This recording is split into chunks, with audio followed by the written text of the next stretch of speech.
Coming to you live from a barn loft deep in the Appalachian Mountains, where my internet signal is better than Netflix's, apparently.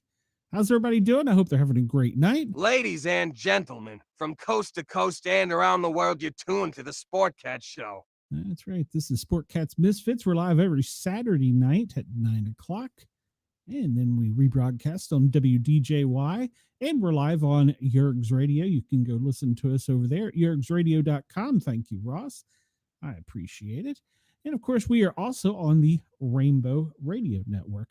Well, we're running a little bit behind tonight, but let's see who all we got in here. We got Mr. Andrew. How are you? A little under the weather, but I'm here. You know, a lot of people are sick. So, hello, Wendell. Hello, Shay. Well, we miss you, Shay. Well, you know, I don't know where Kyle is. I don't know where Kyle or Harley is, or Aaron. So hopefully they'll be in here in a few minutes. Yeah, sounds like you got that crud going around, Andy. Yeah, mom's got the flu, my dad's got COVID, and my caretaker has pneumonia. Good Lord. Just lock yourself in a room. Exactly. And my nephew had a real bad viral infection. Good Lord. Well, hopefully you'll get to feeling better soon. Everybody at my house in Georgia is sick. Luckily, no one is here. And Jimmy messaged me earlier, and he is sick, so he wasn't going to be on tonight. So Harley joined. Let's see who we got. Harley just popped in. Hello, Harley. How are you? I'm good. Welcome. How are you? Whoa, that's kind of a good view there. Sorry, trying to fix the lighting. Okay. Well, welcome. Cheyenne says it's colder than a witch's breasticles there. Well, you know, I got a window open. It's like 60 degrees here. So, and I heard that Andy, you're going to get some snow up your way, aren't you?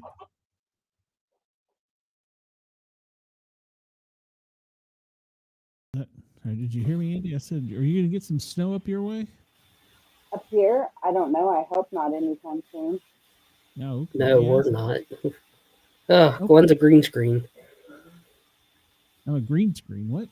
Yeah. You're welcome. You're welcome, Shay. Your picture vanished, and now it's a solid green screen. Well, that's interesting. Green is the color of the night, folks. Well, I'm gone. I don't exist. Can you hear me? Now you're a brick wall. We can hear you. Can you hear me, but you can't see me? What the heck is going on? I don't know. You know, I just bragged about the internet. Yeah, you did, didn't you? And now it's messing with me. So my video has been enabled, but I don't see myself. And Georgia is up 14-10. Ooh. Oh, you hush your mouth. That's not fair. So, well, no, I'm not happy about it either. Yeah, Bobby will come on here in a little bit and harass me. Yeah, that's all we need. We're having technical difficulties apparently from the barn, so I don't know. This show may just fall on its face and not take off at all tonight. I'm gonna see if I can fix this here. Chris says, "Welcome back, Harley." Yes, Harley, welcome back. How are you feeling, by the way? Are you feeling okay? I'm good. My surgery is Monday. Ooh, I'm nervous for you. How are you feeling I'm about it? nervous and excited all at the same time. I bet. How are you feeling about it? I mean, overall. I'm excited to see the outcome of what's to come. Well, that's good.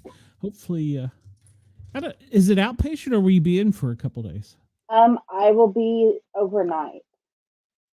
Okay, well, that's not too bad. That's not too bad. Maybe you'll get a good nurse and take care of you. I'm trying to fix the camera as we speak here, so I don't know what's going on with the camera, so when all else fails, resort to plan B. So I don't know if plan B is going to work either, but we're going to try. So, well, as you all know, I'm in Tennessee. In Tennessee this weekend is playing Georgia, so at least I'm not a stranger in a small town. I'm back home. All right, what did that do? Did that do anything? No, I don't want to switch to anything. Stop it. All right, let's see.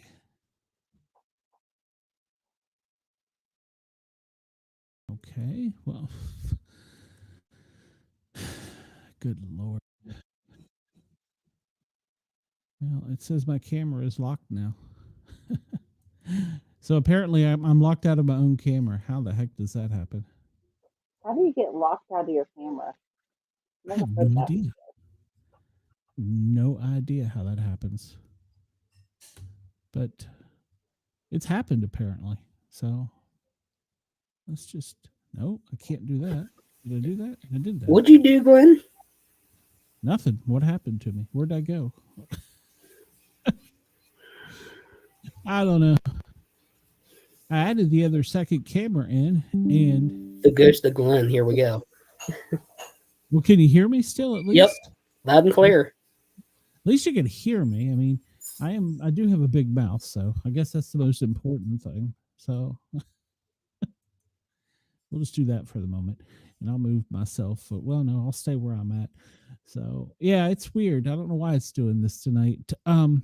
It had been working perfectly. Of course, I was just bragging about it, and I guess that's what I get for bragging about it. I was saying that our internet was better than the Netflix internet.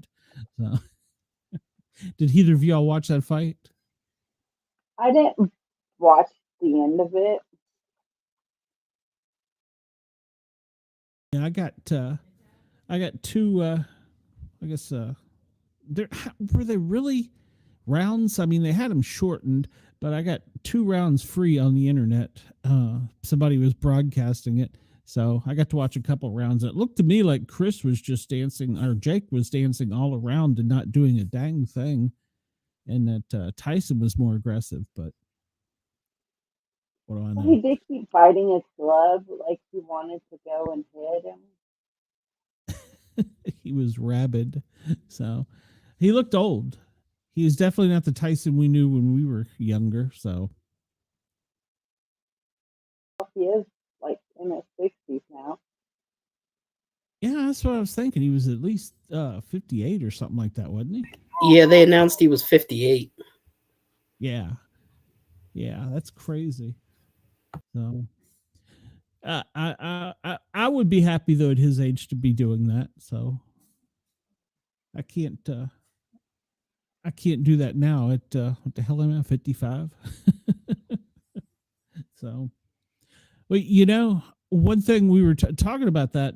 One of the things we wanted to talk about tonight was, you know, what did we do before the internet? What did we do before social media? You know, speaking of the fight last night that was on Netflix, I remember when it was on Wide World of Sports on ABC on Saturday nights, I believe it was.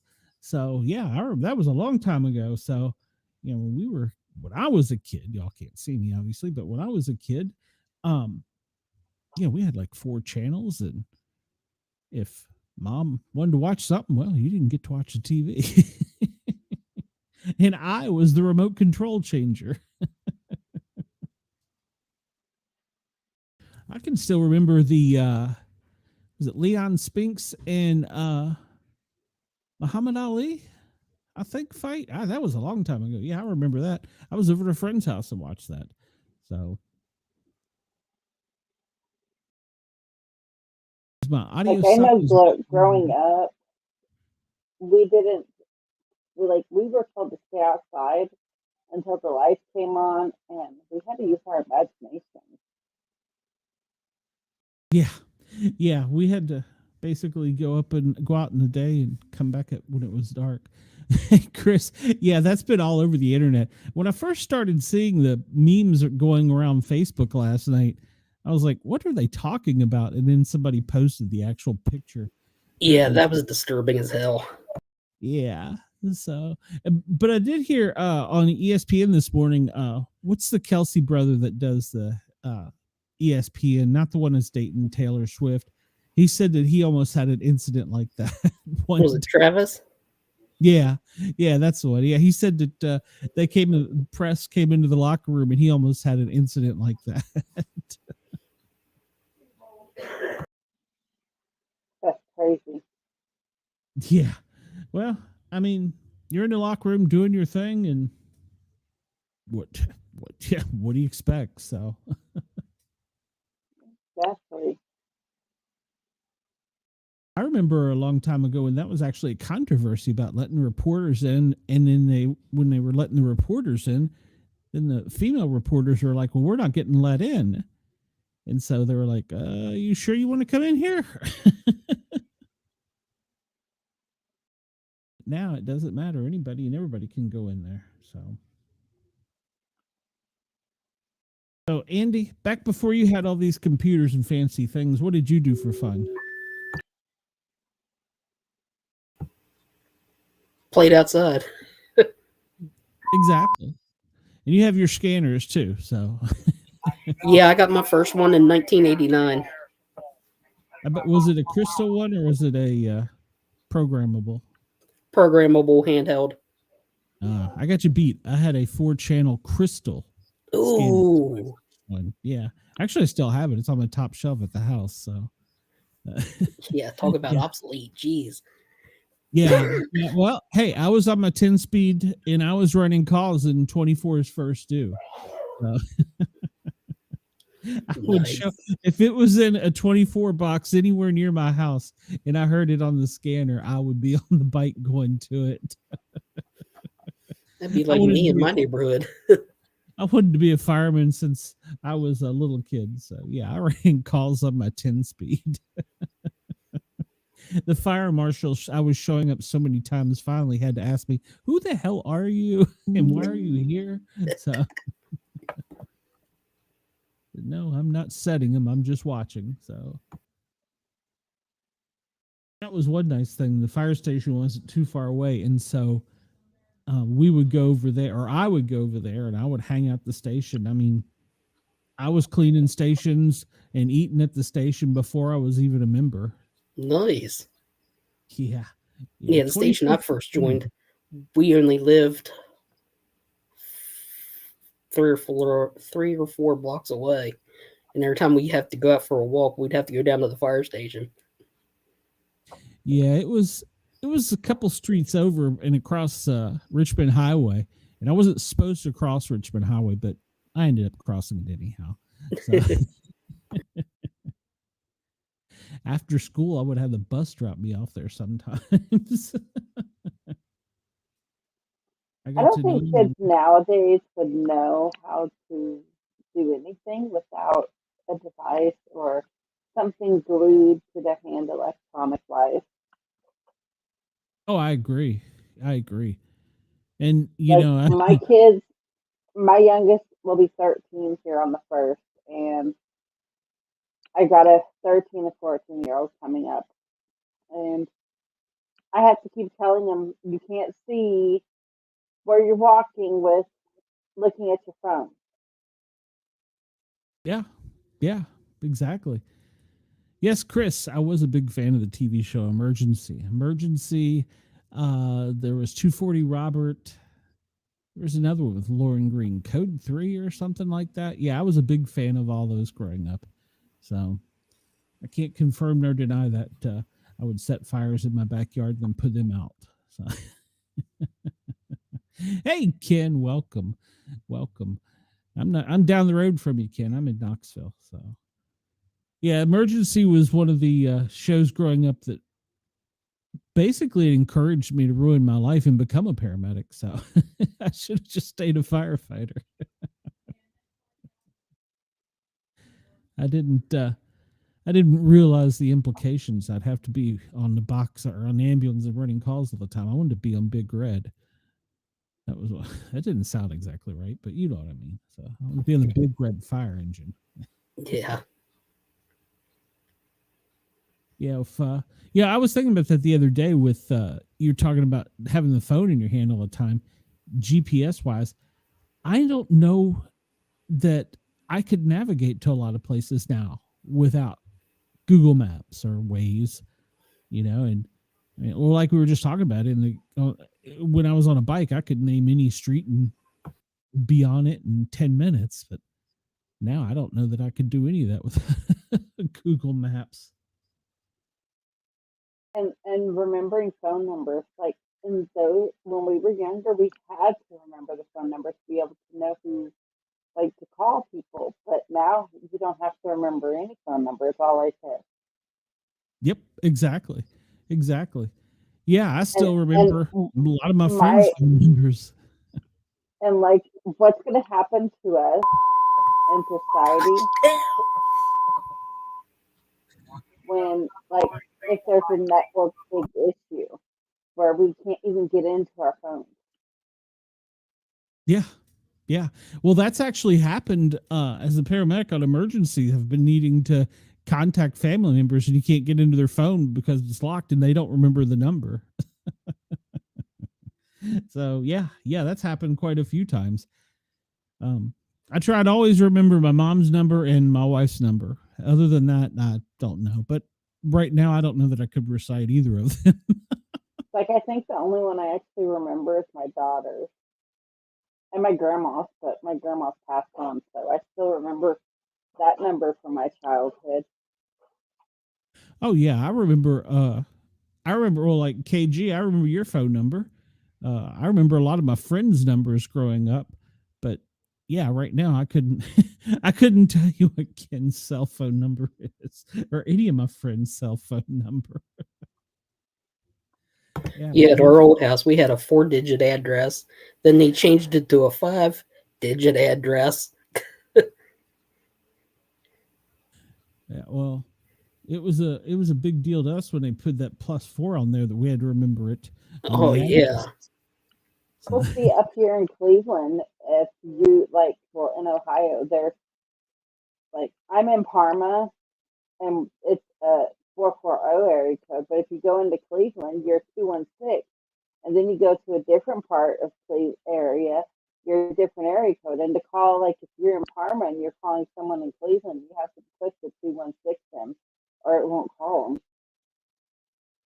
Oh, well, see, in Atlanta, that's you have confusing. to put in the whole thing. Yeah, you have to put in the 404-678. You have to put the whole number in Atlanta. Where whatever the one where you have to, and that threw me off when it first happened because in Tennessee we didn't have to do that. And when I moved to Atlanta, they're like, "Yeah, you got to do that." Joined. So, no, we got another stranger joining here. So, well, we can't see him either. So, are you there, B Dizzle? I'm here. No matter what kind of call they went to, Johnny Boy always called for IV. Yep, that's right. And that was one of the things as a paramedic that I wanted to do. I wanted to pop those little things off the end of the syringes and make them fly across the. I used to brag about that every time we did that. Yep. IV. Then watch part of the medication shoot up in the air. Yep. So, yeah, you're right. It is just one of those nights. Bobby's out there starting fires, and I'm apparently hidden by something. I don't know. Bobby's doing what he does best. Causing trouble and mayhem. So UT's on inside. Yeah, UT's on right here. I got it on. So, and I think that's what started my problem. I started the show off bragging about how my internet here in the barn was better than Netflix's internet, and then my camera went out. So I jinxed myself. Can you hear me? Yeah, we can hear you. We can see the glow of your face in a big moon. And yes, I got the. Yeah, Chris, the Mercer thing. I don't even know why we still do that. This at 2024, why are we still doing cupcakes? Like, there's got to be a reason. It's got to be kind of like a rest, but it's like, okay, whatever. I mean, I enjoy kind of watching a beat down and not having to worry about it, but at the same time, I didn't even know it was on until it was about an hour in. My dad's like, "Where's the game at?" I checked out the score earlier, and it was pretty close right at the beginning, I think. And then I had to go do some errands and stuff, and I pulled it up on my phone, and it was like 35-42, and I flipped on the TV, and I was like, wait a minute, the score is different. And apparently South Alabama football. Oh, you were talking about South Alabama. Yeah, my phone brought up. Yeah, see, that's like we were just talking about technology. My phone brought up South Alabama's score, and I'm like, what? Wait a minute. You know, they're actually good in whatever conference they're in. That's what's sad. Like, they didn't let us have it easily. He got that one-handed catch. I don't know if you saw that Heisman moment. No, I did not see that. It was a good catch in the game. So they got one right at the 2-minute warning in the first half, and he like pulled it out with one hand off to his side from a good ways away. Yeah, no, I didn't see that. Buckeyes all day here. Hey, who is that? That's a new person. Yeah, well, it's I'm Harley. Harley. Oh, I yeah, thought- Harley beat Bobby. I just thought that was Shay sitting there. I got my little phone on today, not my laptop. Oh, hey, Harley you is got still Jason. in. You got Jason back there. Yeah, Yes, and she is. Ghostface. This was made for me by one of my fans for my show, and then he passed away a couple months later. Shay, any show I'm on fall is a sports show, or hot sauce, or deer hunting. As long as it don't involve possums. Harley, that's not haunted, is it? What? Your mask, that's not haunted, is it? No, he sent it to me for Christmas before he passed. Ah, okay. Cool. Like it glows. My- It's got like Christmas lights in it, and it lights up. Oh, that's badass. My politics for the year are done since I've already won. That Super Bowl's been played. Yep. Well, if Tennessee would win tonight, that would really screw up the college football championship playoffs. So I'm hoping for at least that. So You know, as much as I hate Tennessee, I kind of like chaos. And since the NIL and the portal have ruined the whole sport, I say let it burn to the ground. Let's see let's have some fun. The sport's ruined. They have ruined the sport. absolutely. You know, they just took one of the Georgia players off the field. Oh, and Shay, I got my laptop screen a yard from me, so I saw the pink earphones and a female. And just assumed it was you, because I'm like more than an arm's length away from it. I didn't even look. Chris says had a ton of Ohio State's fan in Chicago. Played Northwest at Wrigley Field today. Yeah, did that actually take place in Wrigley Field? Yeah, Wrigley they did it. Field? They did it. Yeah. They did it in the field. Notre Dame played somebody in Yankee Stadium before. Wow, I didn't know it was possible. I thought But that was so they had- small. Is the Wrigley Field one? Like I remember Notre Dame, they had to like swap sidelines for home sides because they didn't have enough room. Yeah, I saw that and I was like, surely that's not what I'm thinking. But yeah, okay, that's cool. I should have tuned in and checked it out. So, oh, Bobby, we're talking about do it. I don't know if I'm going to tune into an Ohio State game. Well, I mean, Northwestern. It's not even in the SEC. Well, they played Northwestern today, and it was like 31-7. They beat them. what Yeah. was You know Wrigley that. Field? Fun fact, Northwestern has the longest losing streak in all of college football. Really? They hold the record. It's like 50 years ago. It was like 30. It was a lot of. That's a lot of losing. Now it's Auburn. Roll Tide.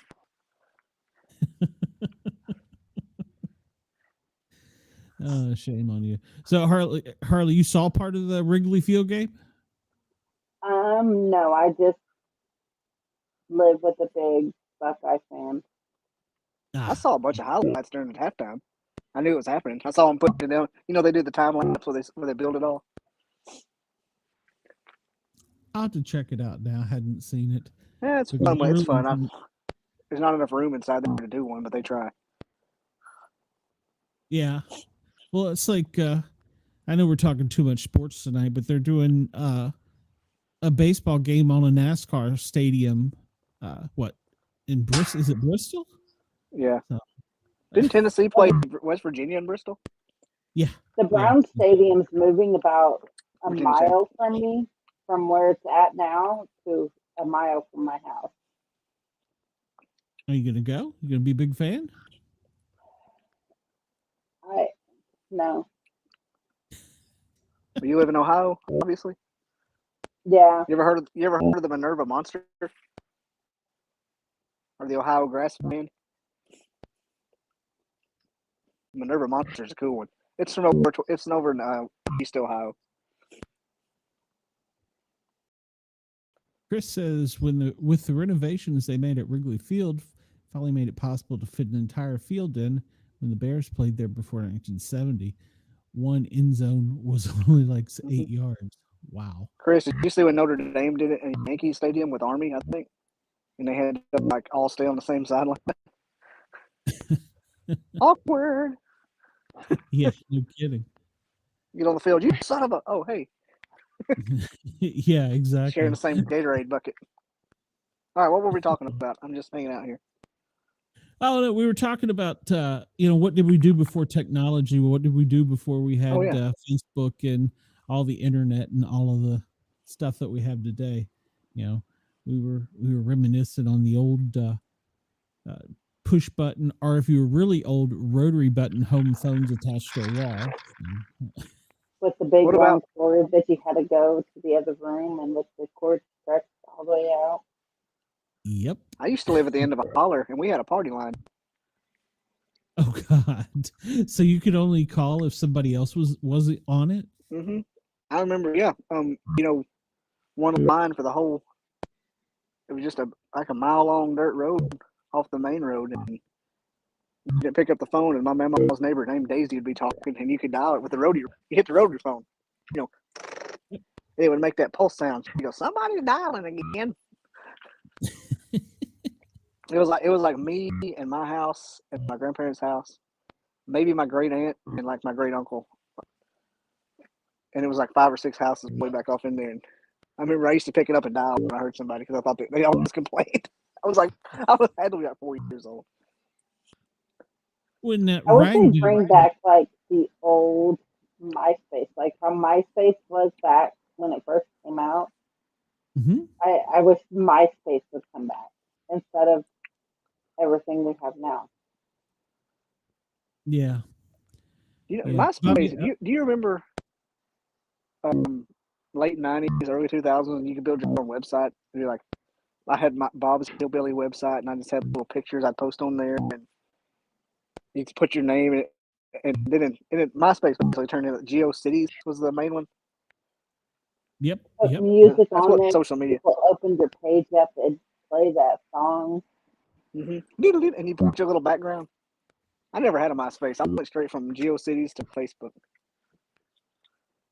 I go back to the bulletin boards, the BBSs, when you had to dial into the phone number. Do you remember those? No. Oh, No. wow. I didn't do those. I had ICQ. Yep. I still remember my number for ICQ. I don't even know if it's a thing. I think it's still out there, just nobody's on it anymore. I love that. I met my first girlfriend on ICQ. I should go online and see, because I remember 304-1194. I should go see if it's still connected and even up. I remember that. Like, that was it. Well, that in AOL Instant Messenger. What in the world? I don't like that at all. You got a Sasquatch in the background, Bobby? What's up with that?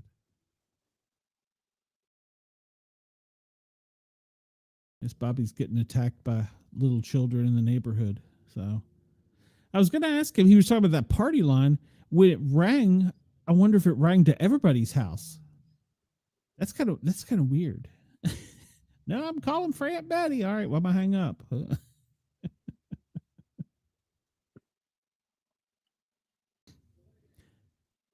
I think, Harley, there's still some MySpace around, but I don't think you can. It's not like it was. Now it's like more for networking, for music, for authors and like musicians and stuff.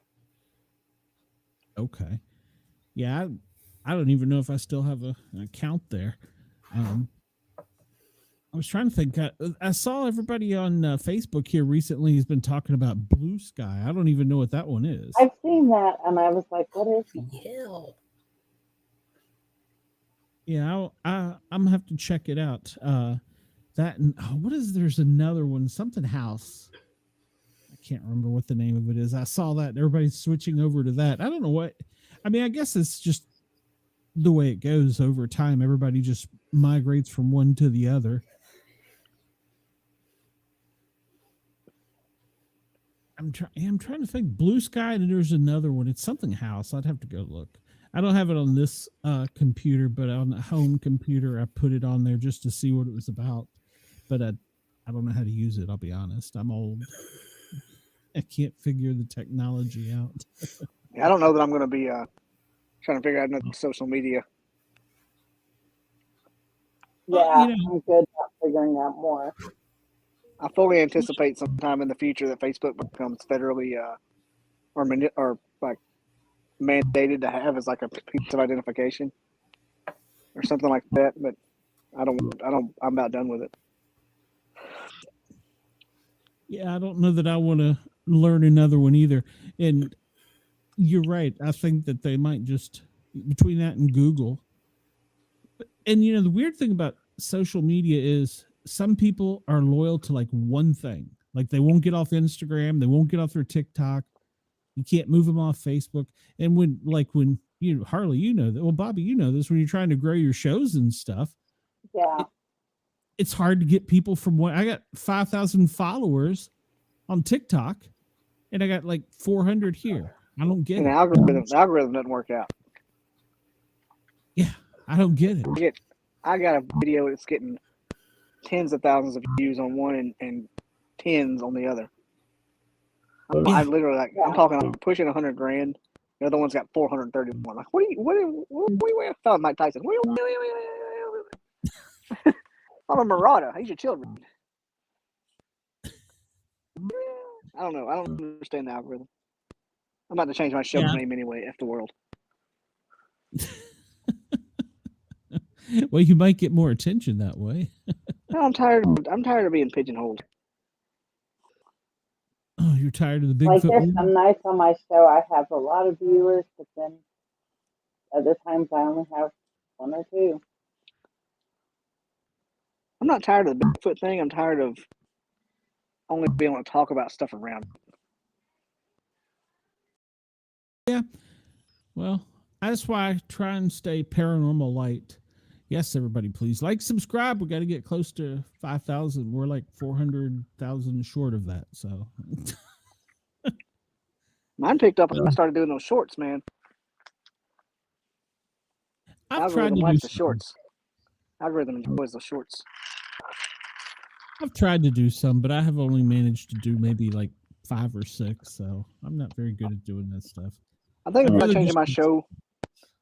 I'm thinking about changing my show and call it The Curse of the Curious, and like have a tagline, "What's out there," and have like a UFO, like a government, like a Man in Black, and conspiracy. I want to talk about JFK a little bit. I could get you on an episode on the asylum, because we talked about conspiracy theories and paranormal and all that on there too. Yeah, how many shows have you got now, Harley? Just the one, or?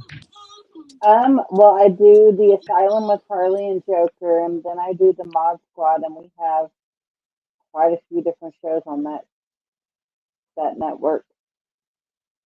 Okay, all right. And then I do all of Jeremy's shows almost. Jeremy, I think, does a show a day. sometimes he does more than that, but he will be taking a hiatus starting tomorrow on a couple of his shows. Yeah, I messaged him. I was like, "How do you do that? How do you keep going?" It's a struggle for me to pull off 2 a week. 3 is I really do, stretch. let's see, I do a movie show, a horror show, a gamer show, and then the asylum. So that's 4 right there, and that's not if Jeremy does his show, that's 5. Yeah, I can't do that many. So have you all managed to get monetized yet? No, I haven't really been like starting the first of the year. We'll be more pushing and doing more stuff that we need to do. But this last couple months, we've been kind of slacking because of a lot going on. Me with my surgery and him with the baby. Yeah, it makes sense. So in summertime, I find is downtime anyhow. So Yeah. it'll start Oh, picking back up. you're with Jeremy Bryant with the survey show. With the what show? What's it? What do they do? The brackets. Well, I do on his show with the brackets, and then he's on my show. My show's called The Asylum with Harley and Joker. And, Oh yeah, I've seen that. he's Joker. Don't touch it, it's hot. Yeah, y'all do a bit of everything over there on that one. That one's fun. Yeah, that's a variety show. But You on the interview 1st of January, we're going to do more things suited for the asylum. Yeah, do y'all interview people over there very often, or is it just you? We do. Like, I'm about to have Viking Paranormal on our show here soon. And I've interviewed a couple authors, and we do that too. That's cool. I try and do a variety on the Wednesday show. You never know what you're going to get. This next week, things will probably really go crazy. We're doing a UFO show again, so anytime we do a UFO show, the system just totally goes crazy. So, Well, and December 1st, that's my 1 year episode for the asylum. We'll be having our show for a year, and we're going to give away a custom-made skull. awesome.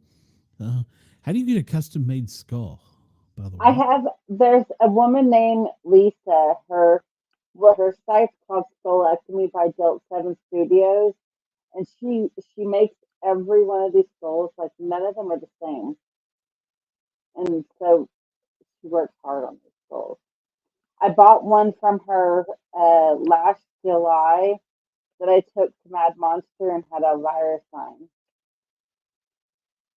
It had a virus on it.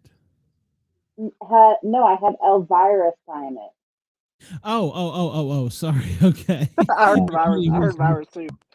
I was like, There's a virus on it. how did you have a virus on the skull? That's cool. Well, now, Elvira, you're talking about somebody that's really old there. So, And for as old as she is, she still looks really good. oh, absolutely.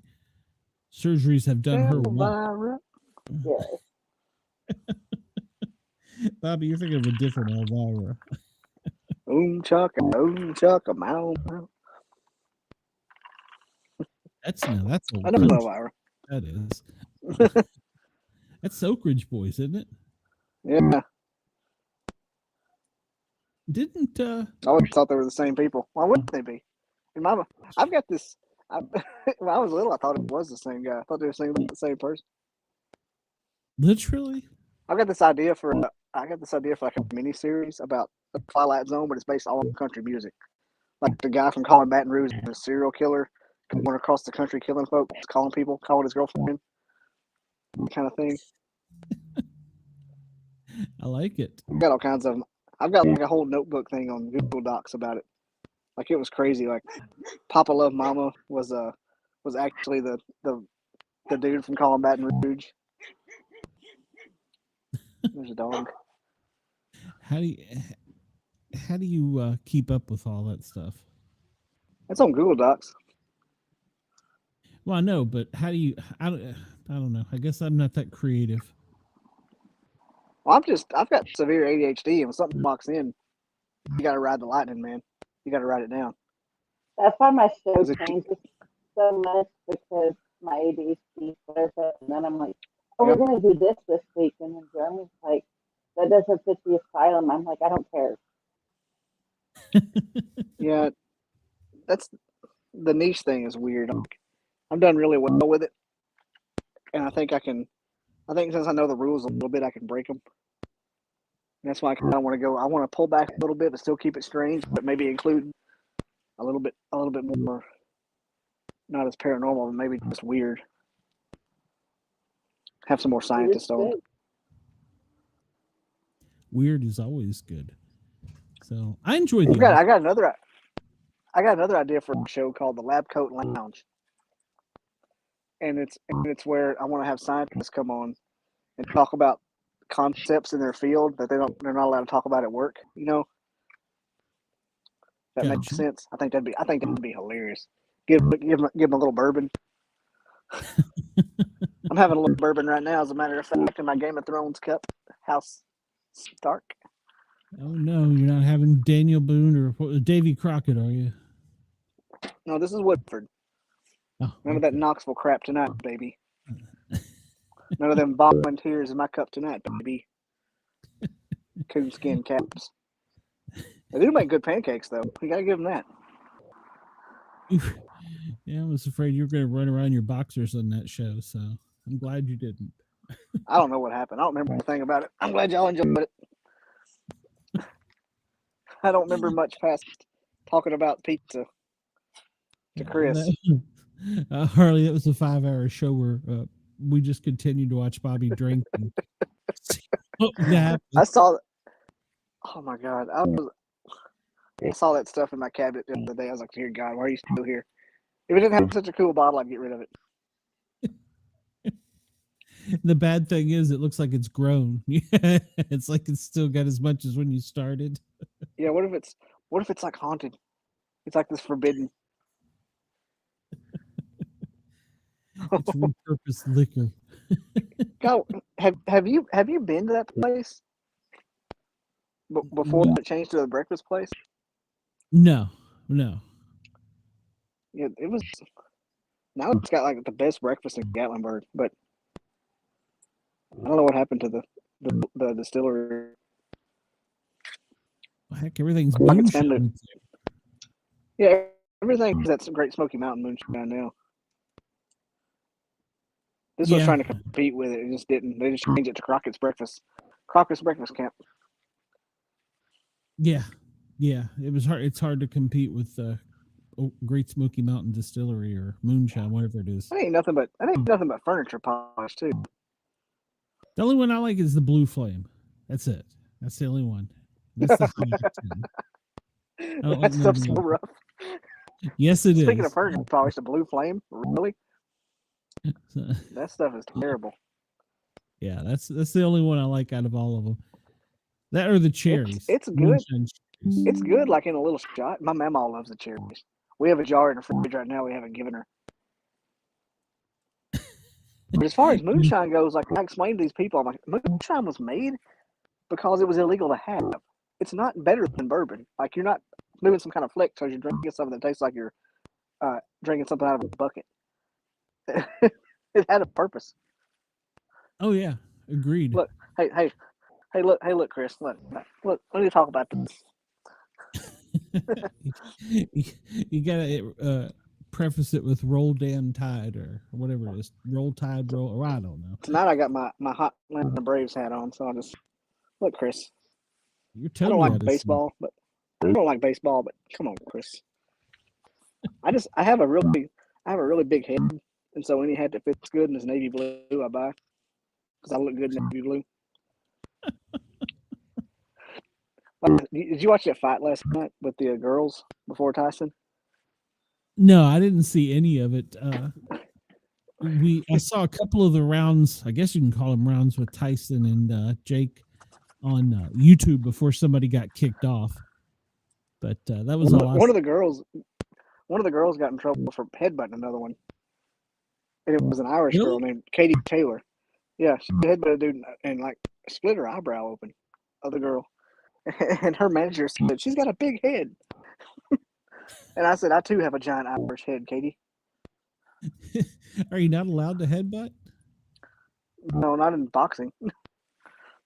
Oh, yeah, I guess you're right. I'm thinking of MMA. MMA, it's Not just regular. Not just regular.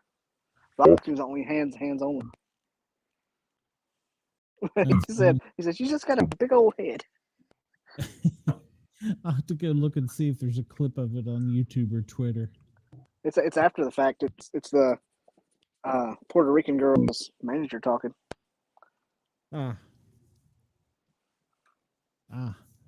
She got a big old head. I said, I do have a giant Irish head. Is that where it comes from? Mm-hmm. I don't know, but New Era hats are the only ones that fit me well. So I look like I'm a fan of a lot of major league teams that I'm not. Well, how come you're not a fan of Notre Dame, the Fighting Irish? If they had a New Era hat, I'd probably wear it every once in a while. But I'm actually more Catholic than I am Irish. I don't think the Catholic has a football team. So that's the Irish. But the Fighting Irish is not. That's not Catholic, is it? That's not a Catholic. Oh, school. Notre Dame is 100% Catholic. Really? Okay. Well, yeah. I stand corrected. Yeah, that's what like all the like everybody's like, you don't root for Notre Dame and Catholic. I'm like, well, no, because they're not in the SEC and it's football religion first, you know. Me and Jesus have an understanding. Yeah, and Nick Saban, I get it. So. Nick Saban's hilarious on game day. Yeah, he's loosened up a little bit from what he used to be. I can't imagine. I bet he lives 35 more years. I bet he lives like 115 years old. Just cause all the stress he's on under now. Oh yeah, and he's still got a good contract, so heck yeah. He doesn't do it. If he gets bored, I'll just go to the lake and hang out. Yeah. So I don't know why. Like, what's his name? The NFL coach. Aaron joined. From New England. He's thinking about coming back. I'm like, what? Hey, breaking news! We've got a join again. Yeah, Belichick. Why would you? It's Aaron. He's got a Bigfoot. Well, that's our Bigfoot. Yeah, that's our Bigfoot. Aaron, how are you? I'm having video problems, and so apparently nobody can see me, but they can always hear my big mouth. So, no worries. I'm doing good, thanks. How are you all doing? Doing well. What's going on new? What's new with you? We've missed you. Oh, well, thank you. I'm getting ready to move. Just getting over the flu, so just trying to stay busy. Yeah, everybody's sick. Andy up there has been hacking a lung up, so. Hey, Chris, whenever we played them in 2014, they called it Catholics versus Cousins. We beat the shit out of them. Aaron, have you met Harley, by the way? I don't think I have. Nice to meet you, Harley. Hi. So, I feel like I know Harley. Yeah, she comes over here from the other show occasionally. Like, Harley, have I been on your show? I don't know. Or am I thinking of Harley Owens? This is kind of awkward. I don't know if I've been on your show. Were you drunk by it? Well, I've been on a lot of shows. I've been on a lot of shows. I'm kind of a big deal. Oh my god! If you've been on Jeremy's show, then that's probably where you know me from. Well, I think there's another guy from North Kakalaki named Harley Owens. I'm thinking of. I think it's just kind of crossing my brain. But yeah, I have been on Jeremy's show. So, Aaron, are you moving far away, or are you staying close by? Oh, I'll still be close by. Don't worry. I'm not even changing time zones. Barely changing zip codes. So we're good. Where you going to Farragut? You moving to Farragut? Turkey South. Creek? No, I don't have that kind of money, honey. No. No, we're just headed down towards the Alcoa area. Oh, that's not that far. No. No, just on the other Is side that of where- town. You ever driven from Knoxville to Chattanooga? Yeah, I Well- just did.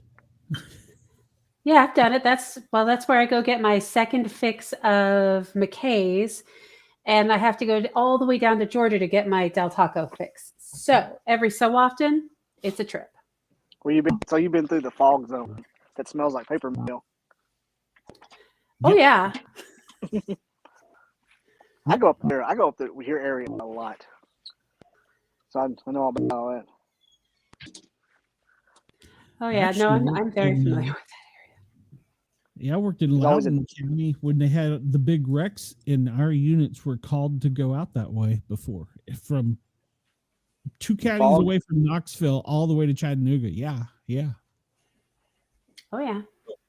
I always want to know what went down for them to make that to change the entire interstate for 20 miles. Like what went down for that to be necessary? A lot of lawsuits. Like A that, lot. like you know like the white lines are like dots through there, and they got the giant lights that come on at night. Yep. I think it was a combination of the paper mill and just weather conditions that caused that, and it was horrible. The paper mill, you can smell it. I can smell it in my dreams. Wait, is that kind of like how I can sometimes smell the horrible combination of the pickle factory, the orange juice factory, and the bread factory from where I grew up? Oh God. Yeah. Yeah. In Loudoun County, the what is it, the Bush factory, when they're making the corn stuff, oh my God, the smell is horrible. I grew up in Oklahoma by the Para factory, so it was bad. Yeah. Andy joined. I grew up not far from a Miller brewing plant, and on the best days, like whatever it was they were doing, it smelled to me like the small pasta in the can, like the Chef Boyardee stuff. It had that weird like pasta-y smell. So like for me, there's 3 things that mean home and my childhood: the smell of stale tortillas, the smell of pastaroni or whatever it was called, the Chef Boyardee stuff, and bread, pickles, and orange juice. Like throw that all together, and that's where I grew up. It was interesting. Yeah, like Chris says, that has to be horrible. Oh. That's why I'm perfectly happy I have no sense of smell now. It's like Well, the then, Lynchburg you should. Jack Daniels plant. Yeah, I can imagine the smell there. You never get used to drinking Jack Daniels after smelling it all the dang time. So, well, it's a dry county there, so they can't even drink what they make. Yeah, that's where me and Wayne Tutherow are trying to find a place to camp up by there. We got to do like a quasi Bigfoot investigation. Cool.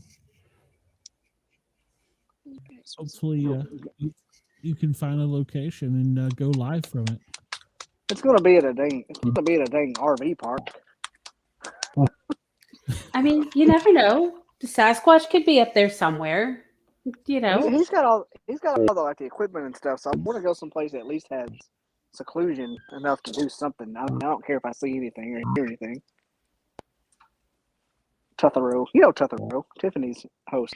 Yeah. He wants to. He goes, man, we're going camping. I'm like, heck, yeah, we are. My dad goes up there all the time and camps and fly fishes. I got him on the case. Well, is he had any Bigfoot experiences? My dad, no, except for telling me they don't exist. And you're telling him they're wrong, right? I don't know. You don't I'm know. waiting on my ship to come in where I can go to Minnesota and find out if I go to Minnesota and something happens. If I have a paradigm shift like a real one, I don't know what's going to happen. My life's going to have to change. I'll probably get a divorce. If I have a paradigm shift, I'm not going to be able to come back from it. So wait. What you're saying is that your marriage rests on discovery of proof of Sasquatch? It could. I feel like it's stronger than that. But like if I go and I see red eyes in the woods and see one, if I see one, what do you want from me? I'm only one man.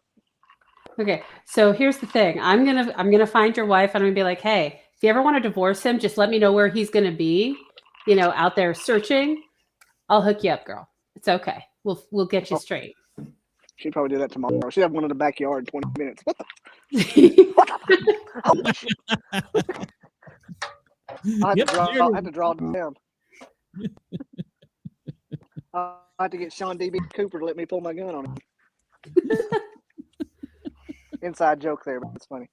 Yeah, I get it. I know Glenn gets it. So Bobby, are we doing fireside chats right now? Because I so want to get out the fire pit now.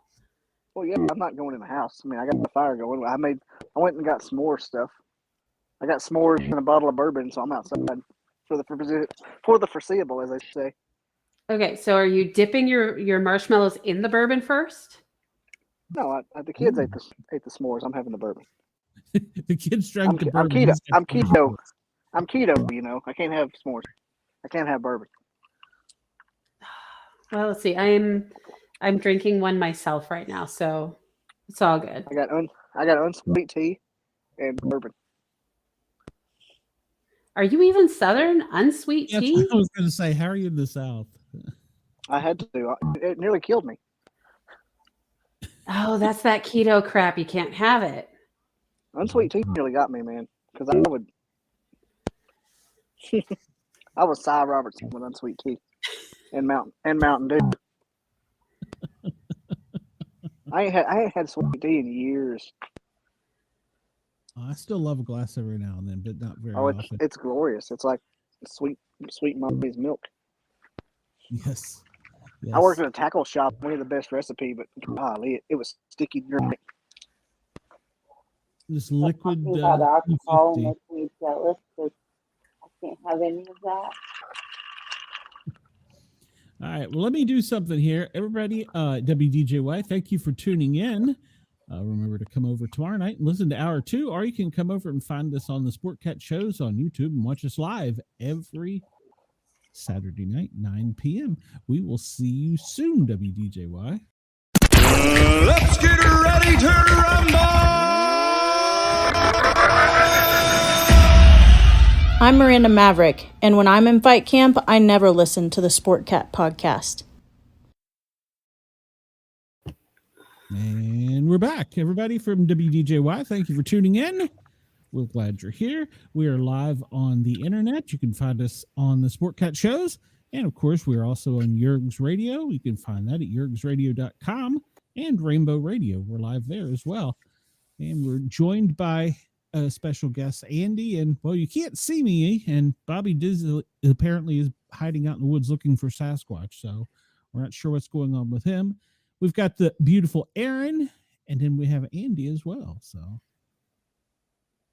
we've got quite the combination here. I don't know what happened to Kyle. I think you said Andy twice. Yeah, I was about to say, wait, time out. We introduced Andy twice, but we didn't introduce Haley. Harley. Sorry. I'm sorry, Harley. Okay. I'm sorry, Harley. I'm sorry. Harley is with us tonight. She comes over and fills in every now and then. We enjoy having her around. So I apologize, Harley. Well, I can't see the whole screen. You know, I'm hidden here. So Excuses. I see how you are. Yeah. I'm full of excuses. So maybe full of other things too. Oh, absolutely. 100%. When I came live, I was bragging about how the internet here in the barn was better than Netflix during the fight. And then my video went out. So somebody heard me. Yeah. Don't tempt fate that way. It's not a good idea. It's never a good idea. I'll be buffering like AOL. Wait. You remember that sound though? And all the discs. Oh my God. Yes. And you've got mail. Exactly. Mail. Exactly. I'll You never got forget. nailed. I mean, how iconic is it though that is such a sound that they made a movie with that name? Yes. I mean, that Yes. is such a piece of that generation's childhood and teenage years. They actually made a movie with it. Wow, that's just crazy to think about. Yeah. And they used Forrest Gump. Right. Forrest Gump. Yeah. The Forrest Gump thing is like a whole different story though. Ooh. That like feeds into nightmares from what my mom used to tell me. And then, yeah, different generation there. Well, I used to reenact Forrest Gump. Everybody knows that story, though. Yeah. He does a good No. Forrest Gump. Yeah. Yeah. He does a good Forrest I did. Gump. I used to remember. I told you the story. I used to go reenact it when I was in college. Yeah. Yeah. Once a week. I did. I mean, I used to love it too. It was just me, and I thought it was funny. you were reenacting Forrest Gump by yourself. Yeah, I mean, I worked security guard where a lot of Forrest Gump happened, and so I would go kind of reenact it silently for the heck of it. Did you have like a Jenny that you used? Well, this was during the scenes where there were no Jennies. Okay, I mean, like the George Wallace scene and a couple of other ones. I would be a little bit concerned if you were using like some sort of mannequin to reenact Jenny scenes. No, this was the courthouse schoolhouse door scene. I used to work security there. He was running. Yep, exactly. He likes running. I still maintain that's the best movie ever made. No. There's no movie better than Forrest Gump. There's no movie better than Forrest Gump. There's no movie funnier than Dumb and Dumber. I have so many arguments for that. And you'll lose every one of them. Especially, yeah. You're going to lose them. You're going to lose bad. I suppose it depends on your taste in movies, music, and things like that. Like personally, for me, one of the best movies, I would have to like divide it up by genres, but Rocky Horror Show to me is one of the best movies ever made. Oh, see, Harley's that's like a cult yes. classic. That's a cult classic, though. Yes, it is. Yes, yeah, it is. But I mean, look at what they managed to do on such a limited budget, such a limited release. And now, how many years later, it's still like what it is. What if Tim Curry played Forrest Gump? Wow, that would have. What if your head just exploded when I said that?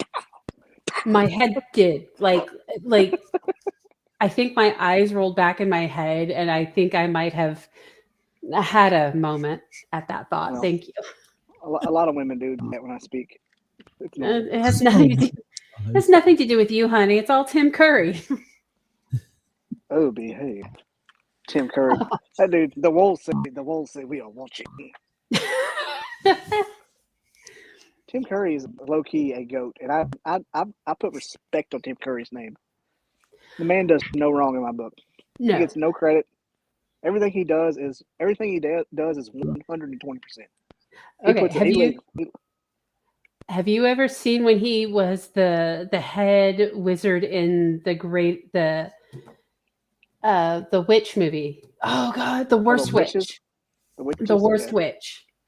And he was the house mom from what was that show about the girls all living in the house in the 80s?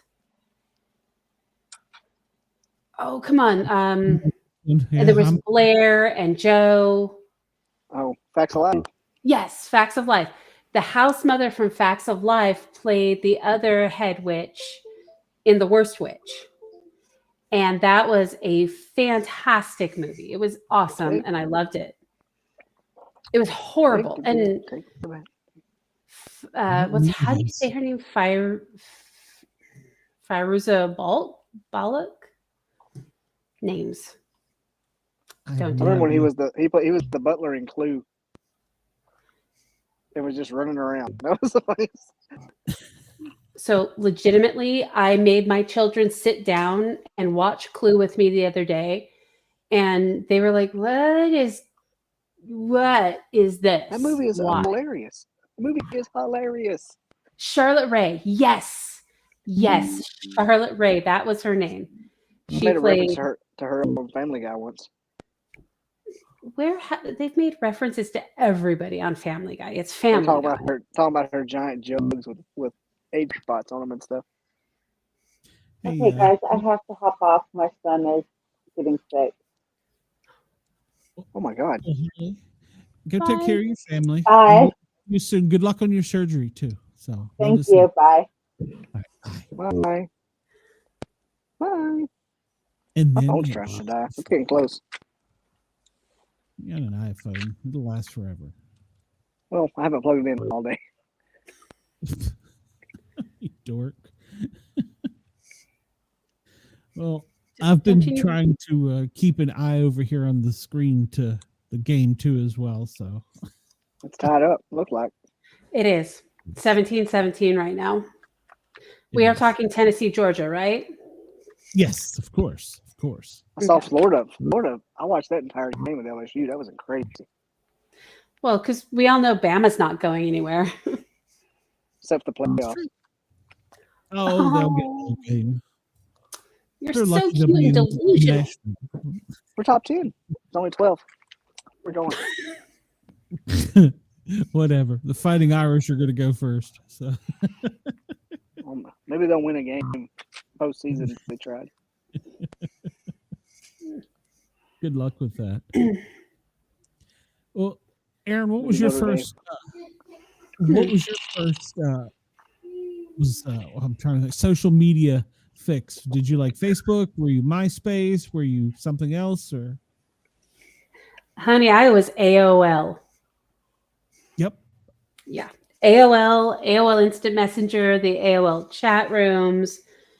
I mean, I'm pretty sure I lost my virtual virginity when I was like 14, 15 in those rooms. Yep. I mean, and I'm pretty sure it was with, like, I'm 14 or 15. I'm pretty sure it was not with a 14 or 15-year-old person of any gender. In prison. I'm pretty sure. Yeah, I'm pretty sure whoever it was is in prison.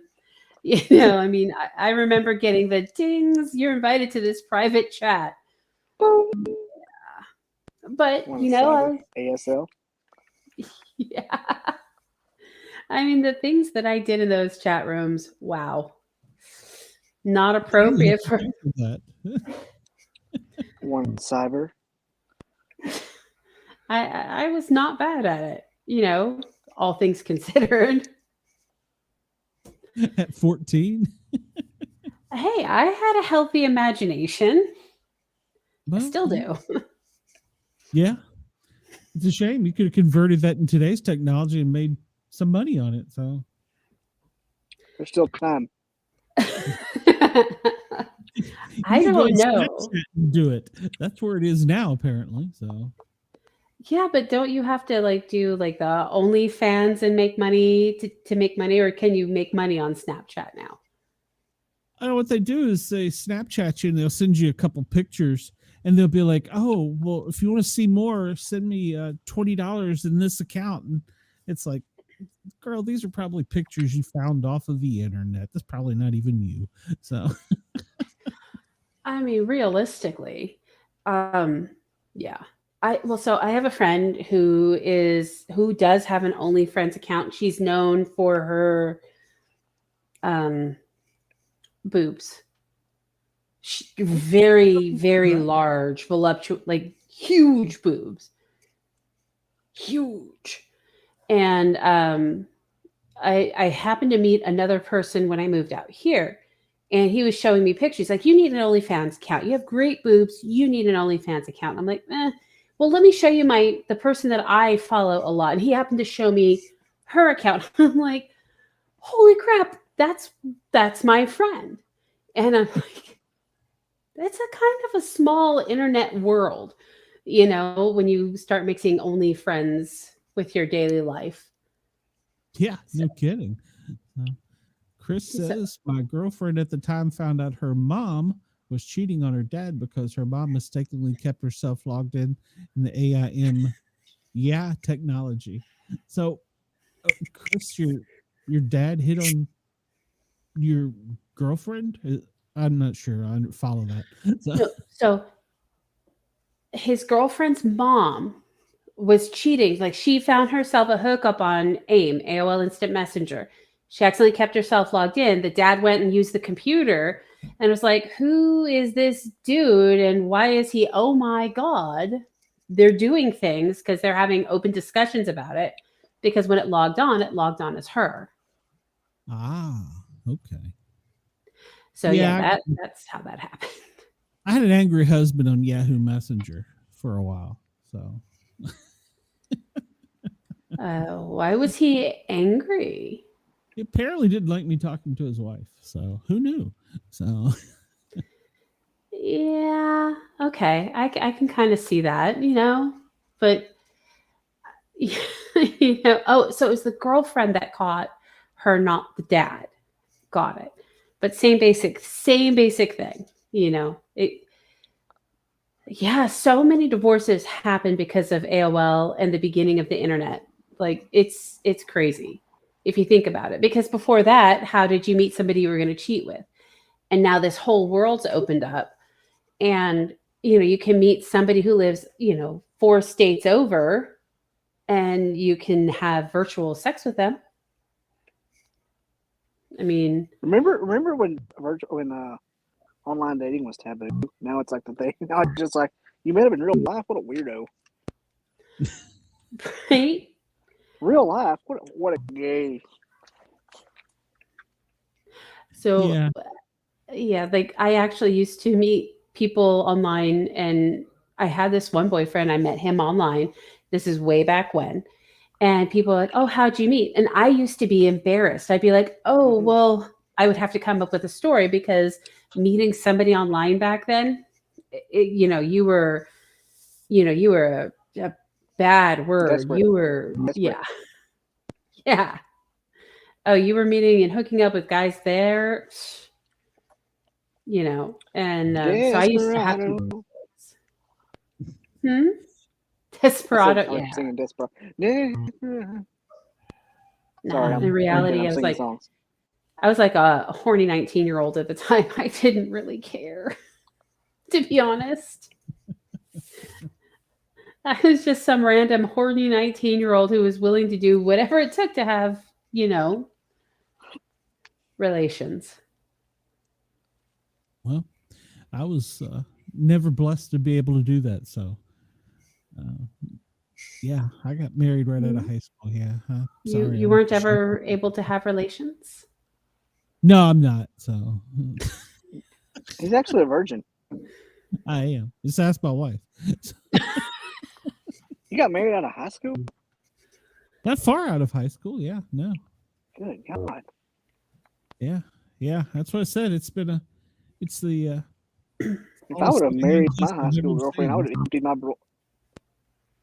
If I would have married my high school girlfriend, I'd have emptied my brains in a Waffle House by now. Of all places. I can't imagine. Yeah, she tried to say she was pregnant, and I was like, "No, you're not." And calamity ensues, as they say. Oh, I was going to say, so you've got other little dizzles around. No, I don't. Look, I come home after courting this other chick one night, and I'm like, with her family, and I'm like doing everything right, and I'm like, she said yes, so we can't talk anymore. And then that she said I'm pregnant. I should have known. But she was lying. But then I was like, what? Like, we're done, side person. Oh, wow, that's a little harsh. So, well, I didn't say that, but I was just like, look, the conditions were, if anybody ever else came along, you were gone. And the moment it happened, she's like, I'm pregnant. What? So, how did you have a girlfriend and tell her that if another girl comes along, you're gone? I don't understand. Okay, so I dated this chick from when I was 16 till I was a senior in high school. And we broke up because she was insane. But we started dating kind of under the table for about 6 months in kind of a non-official way. And then I was like, look, if something happens and somebody else comes along, this is over. Like, this isn't official. And when it did happen, she said she was pregnant. So basically friends with benefits. It was definitely, hey, let me tell you, that arrangement is amazing. Underrated until it goes awry. Until it goes awry, it's amazing. And I was just like, this is great. I don't have to do anything. I don't have to spend money. It will always go awry. Somebody always catches the feels. Yeah. Yes. Yes. Yeah, they always do. I probably had them too, because when I get a little schnockered, I would definitely just go straight to it every time. Other than that. I mean, did you go to it because you were schnockered or just because it was that good? No, it wasn't that good. No. It's a fair question. It was available. She would bring me crystals at night. Like, I would tell her, I'm like, hey, I'm hungry, because I lived out in the sticks. And she lived in town. I'm like, hey, can you bring me some crystals? And she would bring me crystals. Oh, that's a girl that definitely caught the feels, because if she does not have the feels, she's not bringing you food in the middle of the night. Oh, and I'm talking like 11, 12 o'clock at night. She would just bring me crystals to the driveway, and I'd walk to the end of the driveway, which was a good ways out. Did you ever at least give her the money for it, or did she have to pay for it too? She'd bring it for me. Here's the thing. Look, are we doing this tonight? We're doing it. I'm going to another piece of wood. Okay. We're doing it. So back home in my town, there was one family that ran the whole place. It's like Mayberry? She was like an offshoot of it. So she was like an heiress of it. Yeah. All right. And so real quick, I was going to throw this out there. Chris wanted to know the place where he can find all of the big-breasted women. So I have some suggestions on that. Give me a few minutes. Okay. Yeah, we want to get to the end of the story. Her family was a royalty of that town, and so I didn't care to have her pay for my crystals at 2:30 in the morning. So you were doing the using. Were you at least giving her the good D, because you got to pay for it somehow? I don't have a good D. I was just giving her D. So you were getting crystals on the down low. She was driving it out. You weren't paying for it. You weren't even giving her the good D. She was driving out to the woods too. Oh. I gave her the best I had. I gave her the best D I had. I suspect that's not saying much. I mean, what am I supposed to do? All I'm saying is, when it ended, she said she was pregnant and tried to get it back. It must not be bad. Or sometimes we just don't know any better. Yeah, she was desperate. So I don't even know if the fun thing is, like, that was 2001. She married my cousin her brother married my cousin in 2017. I don't think she's dated anyone since. Well, I would say that desperate times call for desperate Dizzle D, but she married into the family, so I don't know if that or her brother did, not her. Oh, her brother married into the family, so he's my cousin. Okay. I don't know. It sounds like way too many cousins to me. Family stick. Hey, look, I don't know. I've dealt with a lot of cleaners in my life, so I'm doing something right. I don't know. Cleaners? Clingers. Clingers. I thought you said cleaners, and I was like, is that what they're calling the doctors now? He went and got a shot after. I don't know. That's what I was thinking. Yeah, Bobby, Chris says he wants you to be his Jedi master and teach him your ways. So look, all you gotta do is just be mean to What? There's no way. There's no ways. There's no ways. Just be me. Just act like you don't give a flying crap if they're there or not. I can't argue with that. I really, really, really wish I could, but I can't. Chris, get a hobby. Get a respectable hobby, and be like obsessed with it. Get a decent job. Don't work at like AutoZone. And if you get a girlfriend, just ignore the shit out of her, and you'll have to knock her off with a stick. I mean, you'll have to get a cattle prod and a security service. Yeah, that happened, Chris. At least once. Good Lord. She cleaned my college apartment. Oh, good Lord. And we weren't dating for like years. She would come to my college apartment and clean. And we weren't dating ever. Doing something horribly wrong. So you're not being mean enough. Well, no, I'm not usually a mean person. So yeah, probably. You don't have to be. Look, the word mean is that's a bad euphemism. Just apathetic. Like, I don't care. Yeah.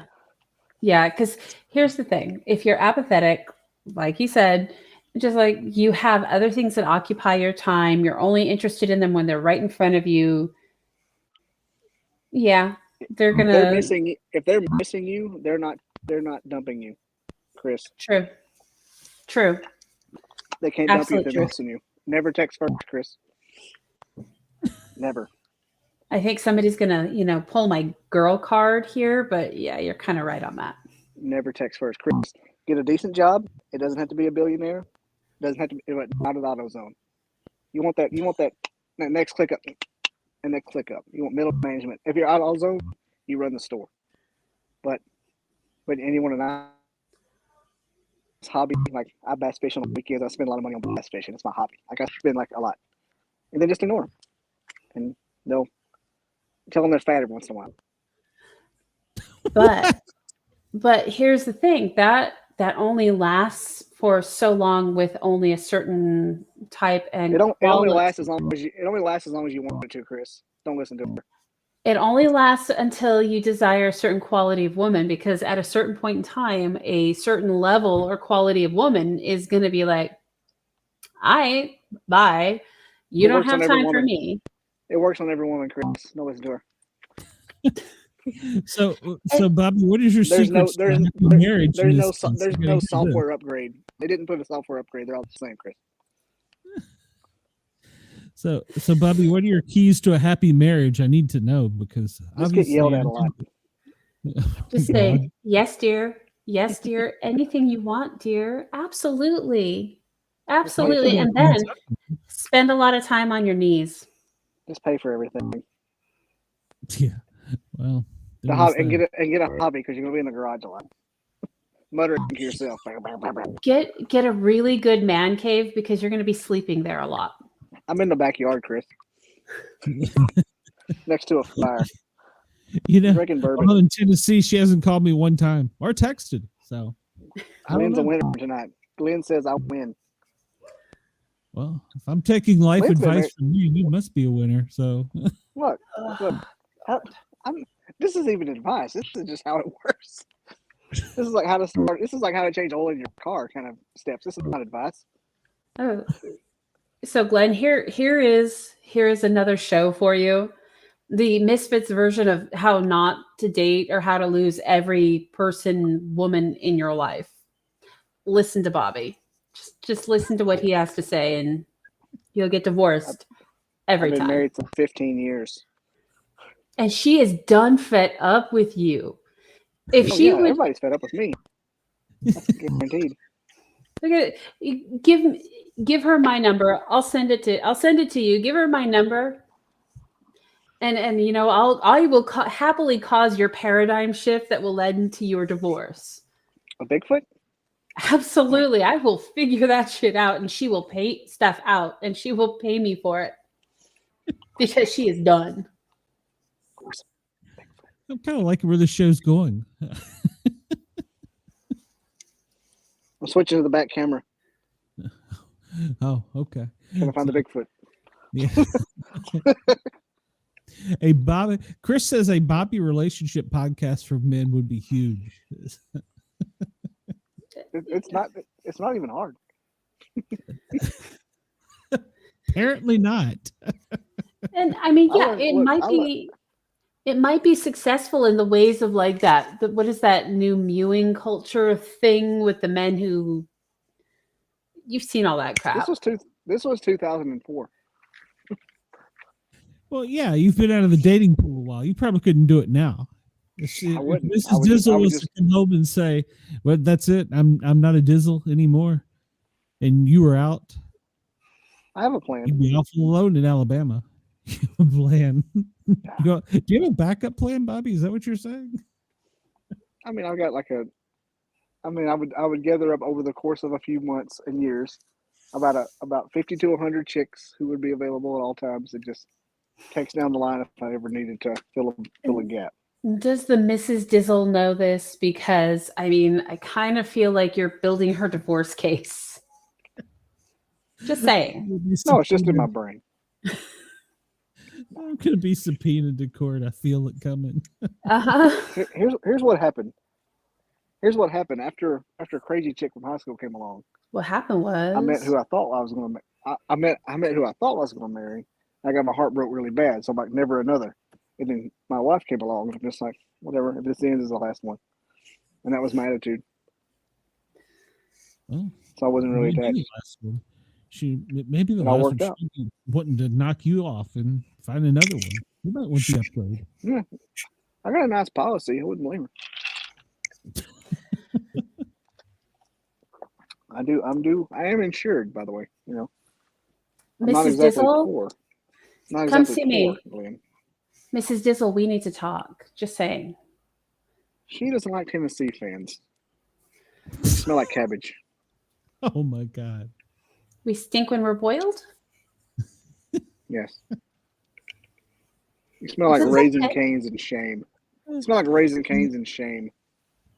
How am I bass fishing with 50 to 100 women set aside? No, you don't have them set aside. You have them you just have them like. What do you got, like speed dial? Is that what you're talking? I mean, no, like, hey, say like it gets cool at night and you're 3 in, you're like, who am I going to tell? You just text them. Like, hey, what's up? What's up? And the first one that answers, you set the hook. I mean, it doesn't matter. I mean, it's quality, not quantity. Or wait, see, that's what I say. Quality. I say it's quality, not quantity. You are after the quantity, not the quality. But I'm also 41. At that point, I'll probably just give up on it. Just bass fishing. Hello, Dizzle Coco. child. It's a little Dizzle. Coco. Hello, little Dizzle. Coca Jane. We had s'mores out here a while ago. We're all freaking out. Huh? We had s'mores. They're all tripping out. Oh, are they sugar cracked? No. When was I? Sugar cracked kids are the best. You say that we were tripping out? Hey, y'all tripping. Get her high on Mountain Dew while you're at it. So Mountain Dew and s'mores, that should be good. She's out here doing cartwheels behind me. Nice. Where's she at? Do it again. Go Mini Diz. Nice. Bobby, if you tried that, you'd break something. I would pull all kinds of things. I can also do a round off. Nice. A what? Go Mini Diz. Show us the round off, Mini Diz. What is a round off? Yeah, I was going to say, what is a round off? Is this some of that woke crap?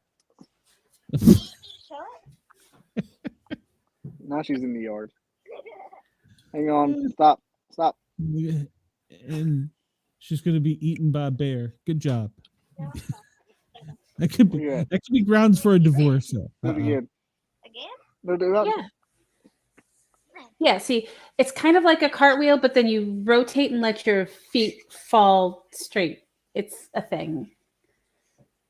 That's going to cost you a lot of money, Bobby. Yeah, she was the one that was 2 pounds when she was born. It's called competitive cheerleading, and avoid it at all cost. Turn that light off. See, he's still that way. He yells commands. He almost sounds like a mom. She's in jiu-jitsu. Chris, you're a little late.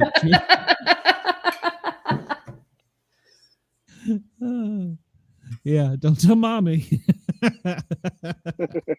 How she went out here. What? Yeah, I know she never listens to the show, so you're safe.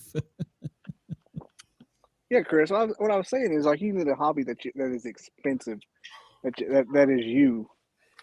But, it's funny you say that because I saw. Hold on, let me see if I deleted this. I saved this because I was going to send it to the missus and say this is why you probably don't even really like me. So the meme is, let me pull it up here. Back when I first started dating, I was obsessed with deer hunting. Like that was it. And so the most attractive male hobbies, this is according to 100 women surveyed. Reading is the top one by 96%. That's not a male hobby. Reading. Foreign language. Oh, Okay. yeah. Give me some of that foreign tongue, please, Jesus. ¿Cómo está? You know what I'm saying? Shit. Está bien, gracias. ¿Y tú? Then it's Mucho followed by, gusto. we go to cooking to woodworking. I'm not really sure how that made that jump. Tim, Yeah, woodworking. Tim Allen? I Is do. that you? I know how that happened. Tim Allen? I mean, Painting, cook, by the writing, way. gardening, swimming, photography, astronomy, hiking. Well, I guess she'd have me there, but she never goes hiking with me. Archery. Hell, when is that a thing? I love archery. I love archery so much. okay, I just gotta say that whoever made this list polled women who like gay men. Just I'm gonna Archery? throw that out there. Gay people don't shoot bows. No, Or I'm talking about black most of either. before that. Yeah, the last two are blacksmithing and traveling. Well, Okay, I could get behind the blacksmithing. What if you have like Well, aptitude to do all of that like I do? Like I was raised out in the woods, like gardening and that kind of stuff was like stuff I was supposed to do. I can grow tomatoes, just like not even know how to do them. So you're a jack of all trades, master of none? Not really. I mean, it's you just get like stuff. 50 You to 100 know how women. like you know how to change toilet paper. I bet you're a master debater. I'm a masturbator on it. I'll tell you. I bet that night after the Davy Crockett, you really were. So Dave, I could get it up after that night. What the hell? It was you could, if you took a Vienna sausage, threw it on the floor and stepped on it, it'd be stiffer than that could have been that night. I sense a story here. I was burnt, son. I didn't even know I was drunk. That's how drunk I was. I woke up, I was like, was I drunk last night? What the fuck? you were still podcasting when you woke up. Dude, I didn't know that even happened. That's how drunk I was. I'm like, what? What are you talking about? Yeah, after an Alabama loss, wasn't it? You came on. And This was just like a random Wait, day. I think I was just drinking. Which time? Which time is it that Alabama lost that he came on? Very rarely. quite a few times. So This was like during the summer. Chris says that night there were 101 disappointed women. Look, I didn't even know I went to sleep. I didn't know I threw up. I didn't know I'd quit. I was like, I had to track. The bottle of whiskey was still sitting in my back room. Oh God. I'm suddenly like hit with semi-remembrances of St. Patrick's Day 2021. I had a very, yeah. I woke up, I was like, I'm fine, Emma. Why do I want to throw up? What happened? It's bad when you're at the yard throwing up. St. Patrick's Day 2021, our Irish bar that we normally go to was closed. So we backed the Yukon up, popped up the trunk. We're just sitting back there. Anytime anybody came up, we'd offer them a shot because we had a bottle of Jameson. Well, everybody turned it down, so I would do my shot and their shot. And I ran through most of a bottle of Jameson by myself. Oh, it gets worse. Most. It gets worse. So we run out of Jameson. Somebody comes up and says to us, "Oh, are you're out? Come on, I'll go buy you guys a bottle because you're so cool, and I'll come and do a shot with you." So he goes and he buys us a bottle of Jameson Black Label, brings it back, and proceeds to do a shot with us and hands us the rest of the full bottle, which I proceed to drink another half of by myself. I kind of woke up the next day in a pile of dirty laundry, vomit everywhere. husband had like 2 hours of sleeping. He had to go to work, and he was like, I just couldn't do it anymore. You wouldn't get up. You just told me you needed the cold floor and to leave you alone. The kids missed school that day because they were like, Mommy, it's time to go to school. Like, no, I'm calling you out. Worst 3-day hangover of my life. And I can drink. Don't get me wrong. I can drink. But about a bottle and a half of Jameson, can't do that. That's rough. Cannot do that. To this day, can you stand the smell of it? Oh, God, yes. I love Jameson. Jameson. But my preference... I get Jameson and Bailey's mixed up. Jameson Irish whiskey, Bailey's Irish cream whiskey. Yeah. I have a giant Irish head. Callback. We don't need to talk about your PP. We kind of do. No, we don't. Didn't we already talk about it? Glenn said no, stop. Little Diz doesn't need that much attention. He's Little Diz for a reason. It needs a lot of attention, and it makes women crazy. I don't know why, because I don't know what. Oh, wait. Do you have a tummy? What the fuck was that? FM, Bobby. FM. Look. No, legitimately. Do you have like an apron tummy? Do you have a tummy? Apron? No, I don't have an apron tummy. I have a gut. Okay, a gut. Yes. You have no idea that I should have gone to the hospital for alcohol poisoning that night. Apron. Legitimately. Get out. So, No. Well, that's what they call it when it droops over and covers things. But no, that's not what apron tummy is. I'm just a dude that likes biscuits. Okay, you got a gut. The gut rubs the places in the right way at the right time when you do the right things. You know what I mean? That's got to be it. So, secret weapon. Yeah, no, seriously. Oh my God, guys, straight telling you the truth. If you have a tummy and you do it just right, the tummy, the gut, the beer gut is a weapon of mass destruction. Interesting. So this Let's is talk why more the about dad this. bod is. Okay. This is why the dad bod is so popular. It is a weapon of. I don't know if this is appropriate. It's a weapon of clit destruction. Sorry if it's not appropriate, but that's what they used to call me in high school. It is a WCD. Because like if you're thrusting and and then that overhang hits just right. Oh, yes, please. He's taking notes. I kind of feel like Chris is taking notes. Please, Chris, this is a good thing. Take notes. I feel like I accidentally already knew this. So at the end of the day, it doesn't actually have much to do with the D.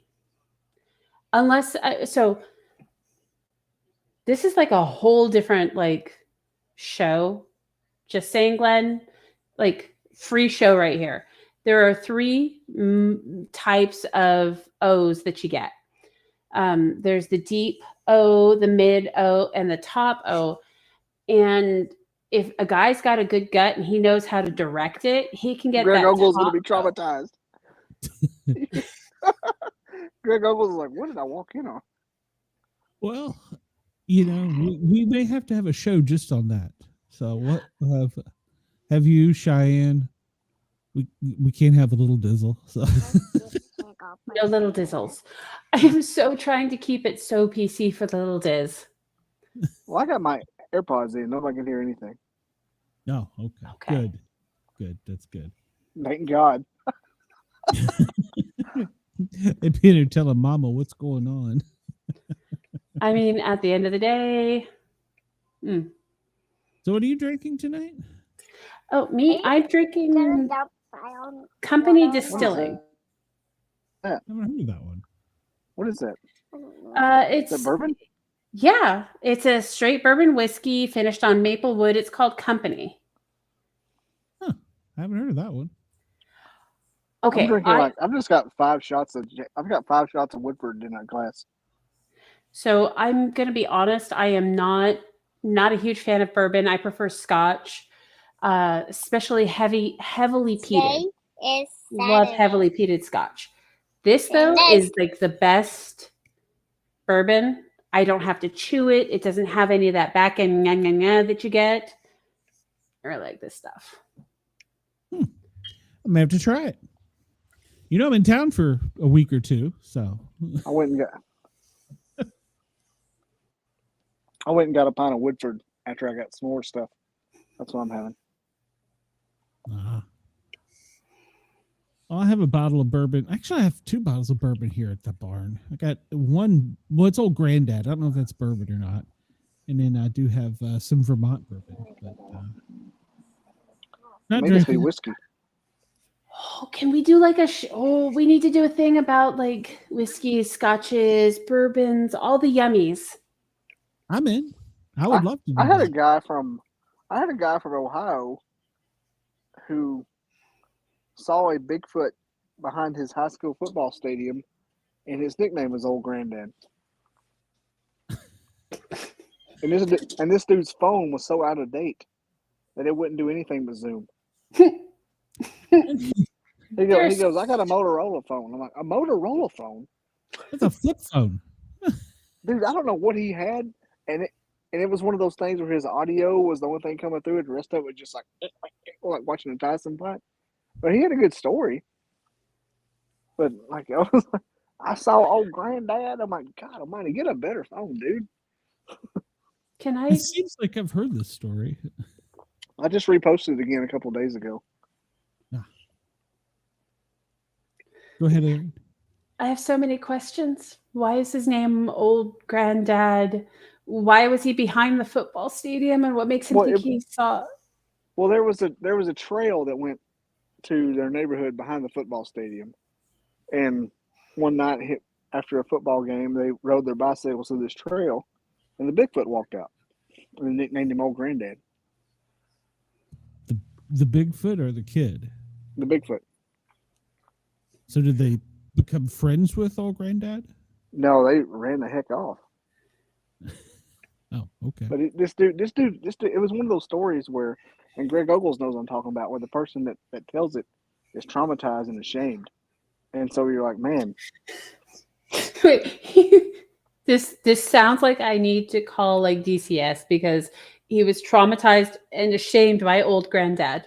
Yeah, I mean, he was traumatized because he saw it and it scared him so bad, and he's ashamed that, and he can't talk about it because he feels like an idiot for seeing a Bigfoot. It's not like, I mean, it's common around with Bigfoot witnesses. They don't want to talk about it. It's like something that happens to them that they're ashamed of. Sorry, This story is sounding vaguely familiar, but I'm placing it with a TV show or something. I think so because I'm trying. I can almost. Well, I mean, it's Glenn, a standard. you saw it on SVU. Well, this guy Special Victims Unit. It happens. I mean, it happens a lot. Bigfoot witnesses. I don't want to talk about it. I feel ashamed because they saw it and they don't want to talk about what they saw. But this guy was like in his shop on a Motorola, and it was just like one pixel. I think now though, with all the technology, I think that's pretty much going away. People are, I mean, hell, the government's admitting we have UFOs. So In the water. When are they going to? Greg Ogles? When are they going to admit Bigfoot? When's the government going to admit Bigfoot? it's probably happening. Well, there's a Army Ranger or Special Forces book that lists Bigfoot as one of the dangerous creatures in the woods. Yeah, like they say they're out there, but they don't talk about them. I'll say this, and my phone's about to die. I have 5%. If they admit Bigfoot's real, I will literally semen in my pants. FM radio or not, it's going to come out. Wow. Like, and I'm not even that passionate about it. Like, that's one of those subjects of mine that my whole life I've been obsessed with Bigfoot, but like undertones. I don't understand why I care so much. I mean, look, I'm in a Bigfoot group with you people. Hey. Look what I've done. Look what I've done for Bigfoot. And why? It's stupid. Look what Glenn Jackson, Bigfoot brought us together. That's true. That's true. But why? Why did it bring us together? That's a very good question. We don't question it. So I question it. This stuff's crazy. This stuff's crazy. Why? Why am I out in my backyard talking about Bigfoot? I need to get more bourbon. My phone's about to die. You might need to get a battery charger Recommended. too. So. Recommended. It looks good. Company? It's called, it's Company Distilling. And it is so flipping good, just saying. Like, I honestly, I don't recommend a lot of alcohol because I have my own preference. Everybody has their own. That one, freaking good. My rule of thumb is eye level. Level? I'm 5'9". I'm a 5'9" white dude. If that bourbon's not eye level, I'm not buying it. Yeah, he's fair. He gets top shelf. Yeah, gotcha. I totally get that. But you're also kind of missing out because there's one that they it could be higher than eye level. No, but okay. It's not about like that. It's not even about how much you're willing to spend. You can spend $500 on a scotch or a bourbon and not like it. But there's this $19, $20 bottle of scotch or bourbon that is amazing and you like it. It's about your palate. It's not about eye level. It's about what your tongue likes. Oh, is this from Townsend? Tell them what. Probably. Do. Oh my gosh, it's from Townsend. Sounds about right. Now you will win me over because I love Townsend. I do too. That's the cutest place. I just wish. I'm not going to say what I was going to say because you're from there, but I just wish they wouldn't go there. Oh, the Sasquatch Festival. No, I'm talking about people in California. Oh, yeah. No, I don't. The California. Hey, I forgot Andy was here. I was going to say, I just wish they wouldn't go there. Okay, Townsend is pretty though. I have a legitimate reason to be here, not just because I hated California. Like, I moved here to help my dying father. That's got to count for something, right? Why would you do that to me? Stop, buddy. Because I had pneumonia. Bobby, I'm not calling because I'm laughing. Bobby, my goal in life is to actually collect as many tears from my enemies as I can. I want to make you cry for me, please. I don't cry. Cry. I can make you cry. I can't do it. Oh, Lord. This is as bad as last week with Cheyenne trying to drive Kyle crazy. So where is Cheyenne? She's at work. She's got a job now. She's abandoned. I'm getting a little tired of that. Like, how can we get her fired? She just got hired. She just got hired. Don't do that to her. Who gets hired? Who gets hired? Who gets hired for a job that works on Saturday nights? I would quit that first day. Hello. That's why we don't have air. I'm in IT. I would be like, no. Not doing Saturday nights. No. I know lots of IT guys who are on call, and I would not do that. He's talking Geek Squad, so on call is something I will not do ever again. Geek Squad explains a lot. You're so cute, then. You're so adorable. Pat you on the head. You're so cute. I've got CISSP. I ain't working on Saturday night. Isn't there a shot for that? I worked hard for that certification. Didn't we talk about going to a doctor for that when you were talking about like the clean thing? Just asking. Strip club DJs do work Saturday nights, Chris. You are correct. So there you go, Bobby. There's still careers out there. That is a legit profession because you have to know, what the music is, the tempo. Then you have to find DJs have a thing, not wedding DJs. I love wedding DJs. Don't get me wrong, but club DJs, they have to know the vibe, the beat, and all of that. So it works. And then what about bartenders? You got to have good bartenders at work too. So I have a hard job. Don't get me wrong. I really, really, really do. I have a super hard job. I would be the worst bartender because I would jump across the bar and punch people in the face. Oh, if you only knew. I was a bartender in a different life, so I tried to get out of fire EMS, and I went and became a bartender for a while, and I discovered I hated it just as bad. No. Bartending is worse. Oh yeah. Trust me, I go to plenty of bars and drink a lot. Well, I know. I learned how to make all these fancy drinks, and it was Jim Beam and Diet Coke. And old men would come up and go, "Hey, if I give you a couple extra bucks, would you put a double in her drink?" Yeah, I'll do that. Check. Put less in her drink for it. Hoping she doesn't go home with it. Check. I was that bartender. Jim Beam and Diet Coke. That's all the hell I got. That's all the hell they ordered. That's all old men would ever order. Jim Beam and Diet Coke. What's the point? I can tell you. Straight truth. They order the Diet Coke because it doesn't have the sugar that gives you the hangover. So you can drink the Jim Beam and you don't have to deal with the flavor of Jim Beam because Jim Beam is cheap. Yes. But you don't get the hangover from the sugars of the regular Coke. And then they'd order the foo-foo drink for the girl that they wanted, and they'd be like, "Can you make it stronger?" Because they want the sugar. They want her to have all of the sugars so that she gets drunk and has no clue, because sugar plus alcohol equals like super drunk. Oh yeah, terrible. I wasn't that bartender. They would get watered down drinks from me. The more of a jerk the guy was, you're not going to tip me after getting water. It's going to look like Kool-Aid. That's what that cranberry splash is for, right? And yeah. That's how you order vodka. You didn't order vodka, buddy. That's why it's $7 a glass. And then all these weird drinks combinations would come out that was just getting it was too much. Like what? What is this weird drink combination? Red Bull, champagne, what is it?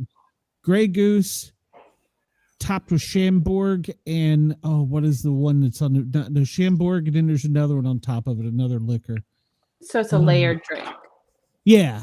Well, it's carbonated, but yeah, because it's got a little 7-Up in it too. But yeah, okay. So the first Red Bull, yeah. It's a horrible thing.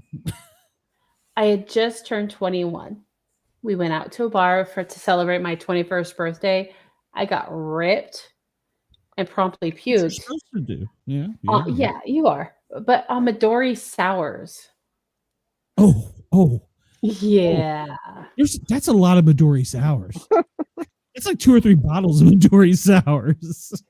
Not gonna argue. I think I had well over, like, my goal that night was to have 21 drinks because I was 21. Ooh. And so, like, I was like pretty sure. Oh my Jesus. Sorry, I was just handed that and told I need to drink it because the bourbon I was drinking. Got to clean the bottle out. Somebody else needs to use it. So, yeah. It's a thing. Jesus, somebody doesn't want me to wake up tomorrow morning. Okay. I was going to say, Aaron, do you have to work tomorrow? No. Oh, you're going to have a good night then. So. I'm in trouble. I had to go back for coaching. So right now I'm on 10 to 6 Monday through Friday. I'm not crying or complaining about that at all. Please, Jesus, put me on 10 to 6 Monday through Friday. Please. I'd let you do some coaching, but that's another story. So. There's like a whole episode on coaching. Trust me, I have coaching for you. I have coaching for all of you. I need it. I've been married for 75 years. I'm pretty sure she hates me. So, I got trust me, I have some coaching for you.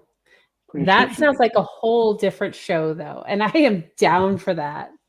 It is. She never listens to the show, so it'll be good. All right. So, Bobby, you got anything you want to plug real quick? Because I'm about to wrap this up. Nope. BobbyDizzle.com. I got episodes every week. Okay. All right. Andy, get well.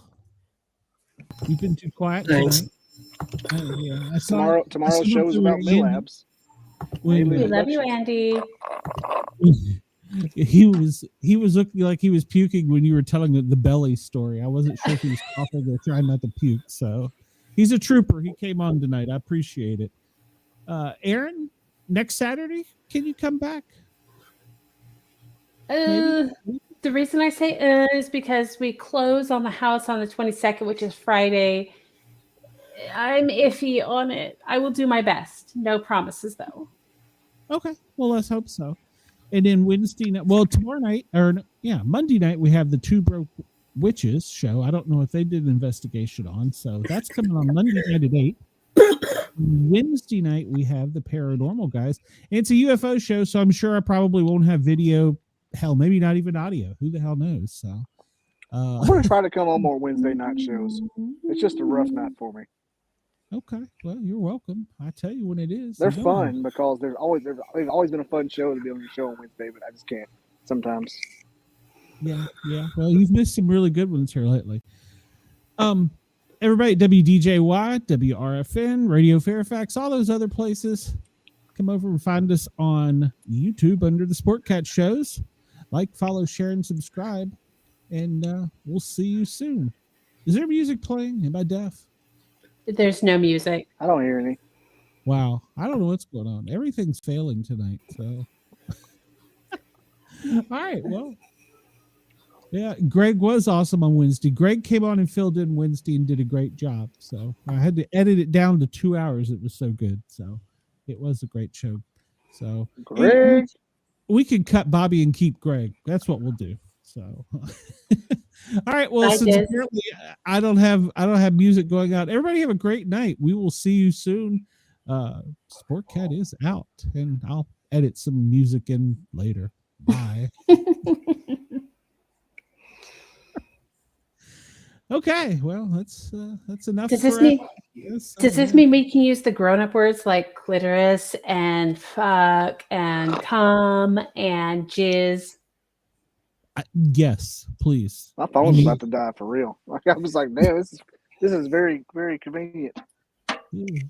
It's called an extension cord. Do you not use one? They don't have them in Alabama. I'm in the yard. Extension cord. Extension cord. I think the word extension scares him. And then he left. He's gone. Oh my god. I have a feeling he'll be back. So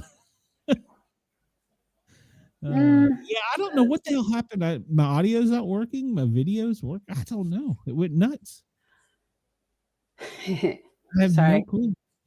I have no clue what happened to it tonight. But at least you can still hear me.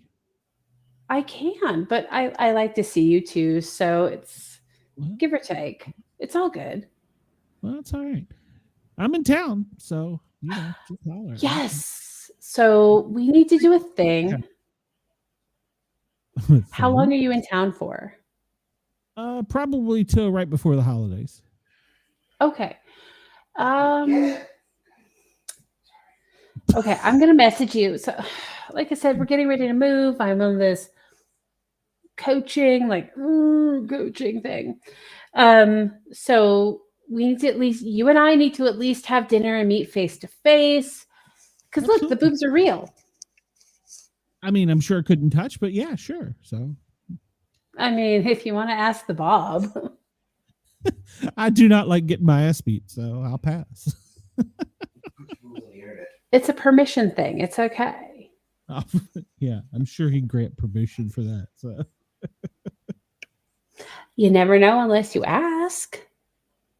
Well, I'm not going to ask on live YouTube, but I'll ask. Okay.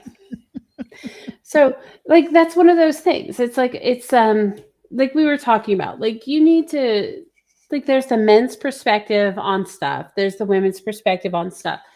And at the end of the day, neither one wins. It's all Chris, exactly, ask respectfully, be honest, open. That's what it comes down to. It's all about communication. And this could be the thing. The thing that takes everybody, because you have a whole you have a group of people who are slightly awkward, That's me too. You can't see me raising my hand, but that's me too. So yes. I am awkward as fuck. Let's be honest. Yeah. I am next level awkward. And yet, give me a few drinks and I'm not.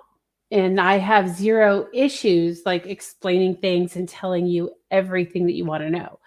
So at a certain point, after a few drinks, ask all of your questions. I will answer them honestly, openly, truthfully, from a female perspective. Sounds like a dangerous truth or dare. I didn't say I was going to show anything. No. Oh well, a man can dream. A boy. I mean, there's a lot to dream about, and that's okay.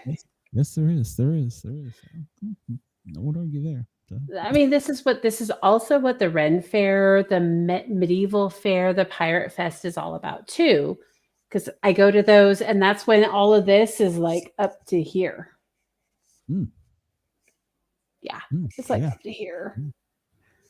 Trust me, there's been many, many, many a beer balanced in the boobs. Oh wow! Wow, that's a talent. That's a real talent. No, it's a corset and a birth defect. Okay. I only say defect because I can't I cannot honestly envision anybody, any creator, anything going, you are going to be normal. You are going to run and get yourselves black eyes because everything wants to do this and smack you in the face. That cannot quite envision that. Well, I mean, I guess you should get the, I guess you should be happy that he got the idea of udders out of his head before he did that. I cannot think of anything more ugly. I don't like cows. And you live in Tennessee. Yeah. No, cows are a thing. Somebody cows taking and cow spiders. tipping? Well, spiders I get, but cows? Did you go cow tipping? Somebody teach you how to go cow tipping when you moved here? No, I hated cows before I got here. Cows are horrible. I like to wear them. I like to eat them. I like to sit on them, walk on them, whatever. But alive? No. Cows are not okay. Okay. This is the first phobia I've ever heard of my life of a cow. I got to be honest.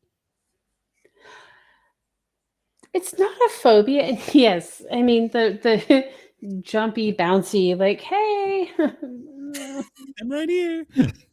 Woo. And here's the thing. Baywatch lies. They do not ever bounce in sync when you run. They don't do this. I got to be honest. As a child, though, I really I liked Baywatch for that reason. So yeah, absolutely. Even I did, but they don't do that. There's no in sync. They don't rise at the same time. Like one is up here and the other one's like here.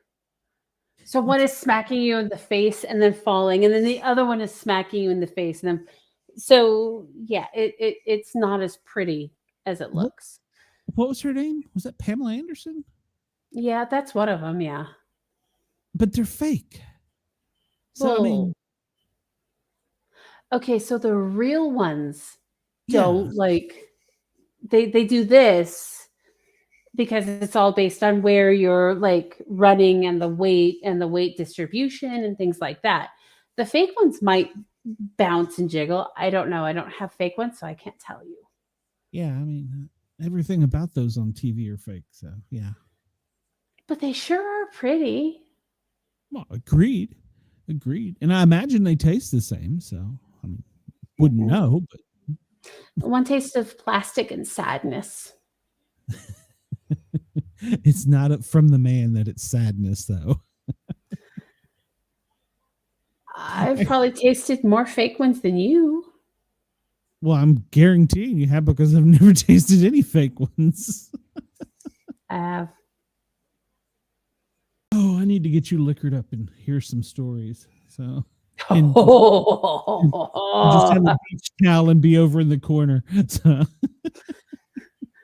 Oh my God.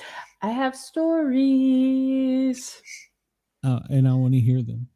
Story times with Aaron. I have lived a sheltered life. You need to fix this for me. You have not. You have not lived a sheltered life. Oh, if you only knew. It's so bad I shame myself and can't even come on screen tonight. So I'm sorry they didn't have laundry to take out the stains. The skids. Is that what they're called? Skids? Skid marks. The skid marks. Yes, that's right. The skid marks. Yes, that's right. So, no. Yeah, nobody needs that. No, please don't do that. Yeah. No whitey tighties, no skid marks. No. It's not me.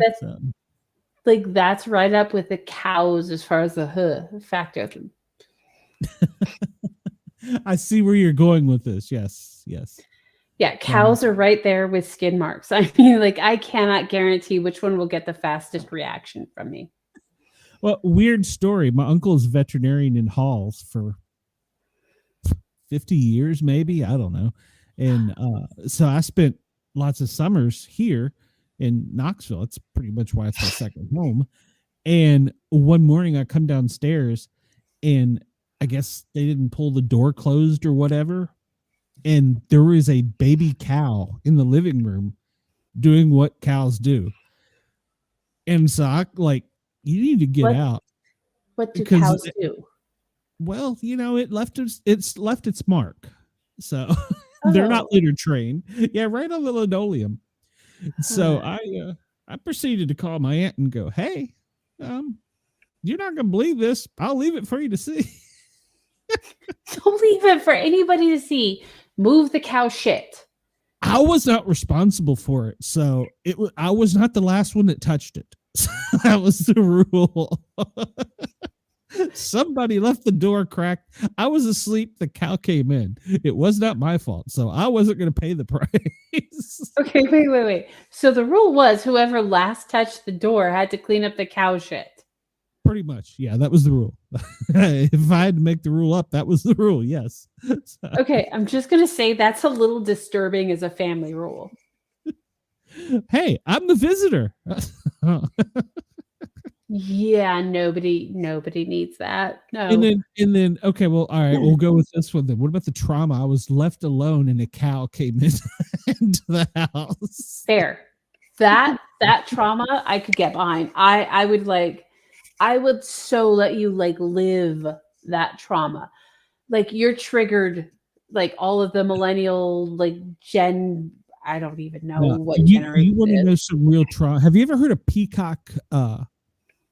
What is a call, a screech, whatever. Have you ever heard them? They make a call noise that is pretty much the same decibel level of a jet. So yeah. So my bedroom was right next to a window, and it's back in the day. We didn't have air conditioning. We weren't rich, so he was a veterinarian. He may have been, but anyhow. This peacock stuck its head in the damn window while I was asleep and let off with one of those whatever call that a peacock. Yes, you will come out of bed real quick when you hear that. And keep in mind, I was keeping that next level quiet. Yeah. Oh yeah. They're very loud, very loud. Yeah, Glenn. As a quick update. Chris, I did not have that kind of girlfriend, so. Yeah, but Bobby's girlfriend, she totally would have cleaned all of that up. Probably. So, quick update: Tennessee 17, Georgia 31. Yeah, no, it's kind of in a quarter mile over here. So yeah, and they got 2 minutes left. So yeah, I know it's breaking my heart. But I think that the officials have not been on our side tonight because I looked over and I saw 2 fumbles that looked like we recovered that they gave back to Georgia. I don't understand. I'm going to have to go watch replay on those. So Well, if you want to get like that level of specific, there's been Glenn. plenty of games over the past several years. Hey, Oh, Glenn. absolutely. Yeah. Bobby's phone died. That's why he got offline. We figured his wife found out about him, so she came out there and cracked the whip. Yeah, he used the excuse his phone died. Yeah. We understand, Bobby. It's all right. So What we figured was that the little Diz was like, "Hey, Mom, Dad's over here talking about his 100 girlfriends he's got on the line." And that the Mama Diz came out and said, "I don't think so." that's And right. went, no, nay, and like unplugged his phone and like whipped him into shape and made him go in. And put his little dizzle in a jar in the refrigerator. So Yeah. It like in pickle, like she pickled his little Diz. Like the other little Diz, not the cartwheeling one. Yes, exactly. Exactly. I mean, that's kind of what I figured happened. I'm going with that. I agree with you there. So I'm not. I don't see any point in contesting that. If I was Mama Diz, I would have put his double Dizzes in a jar a long time ago and pickled them. But that's me. Yeah. But he has a backup plan, remember? So yeah, he apparently has like 100 to 50 to 100 that he would be like, I want them. I'll figure out how he does it. I need his secrets. So well, I mean, he's not 100% wrong though. If you have a decent job that's not working at like the beginning shifts of AutoZone, Walmart, whatever, if you can show that you're upwardly growing and you have the ability to support yourself and potentially a family, there's a lot involved in that. He's not 100% wrong. He's also not 100% right. I guess a cripple firefighter wouldn't work. So I mean, pension sucks. I don't know that I can support myself on this pension. It's a thing. Just saying. Yeah. That's honestly, I don't know that I could pay. I don't know that I could pay rent and eat on my pension if I had to. I really don't. How the hell did I work 35 years for nothing? I don't know. So. But did you really work 35 years for nothing, or would you at least get the note of, hey, he died? Yay. I think the real question is, will any of them come to my funeral? And the answer to that is probably no. I would come to your funeral. Well, yeah, but you were one of my coworkers, so. That's true. But I wouldn't come to your funeral if it was like anywhere west of Alabama. It will not be in Atlanta. I can promise you that. I can promise you that. Please, Jesus, no. We are out of there. So as soon as I can. But they have good sushi in Atlanta. So I might come to your funeral if it was in Atlanta. Okay, fair. Well, I mean, Atlanta does have a lot of good things. Don't get me wrong. I just, after having worked so many calls in the inner city, I'm done with Atlanta. So, and it would be, I worked here in the inner city of Knoxville too. So, you know. I don't know. I mean, at the end of the day, I'm going to go where my stomach leads me. My stomach says Knoxville doesn't have that much, but there's some good shit in Atlanta. Yes, there is. And Chris, I did. I mean, there was, I birthed a few kids. I saved a few people that were dead.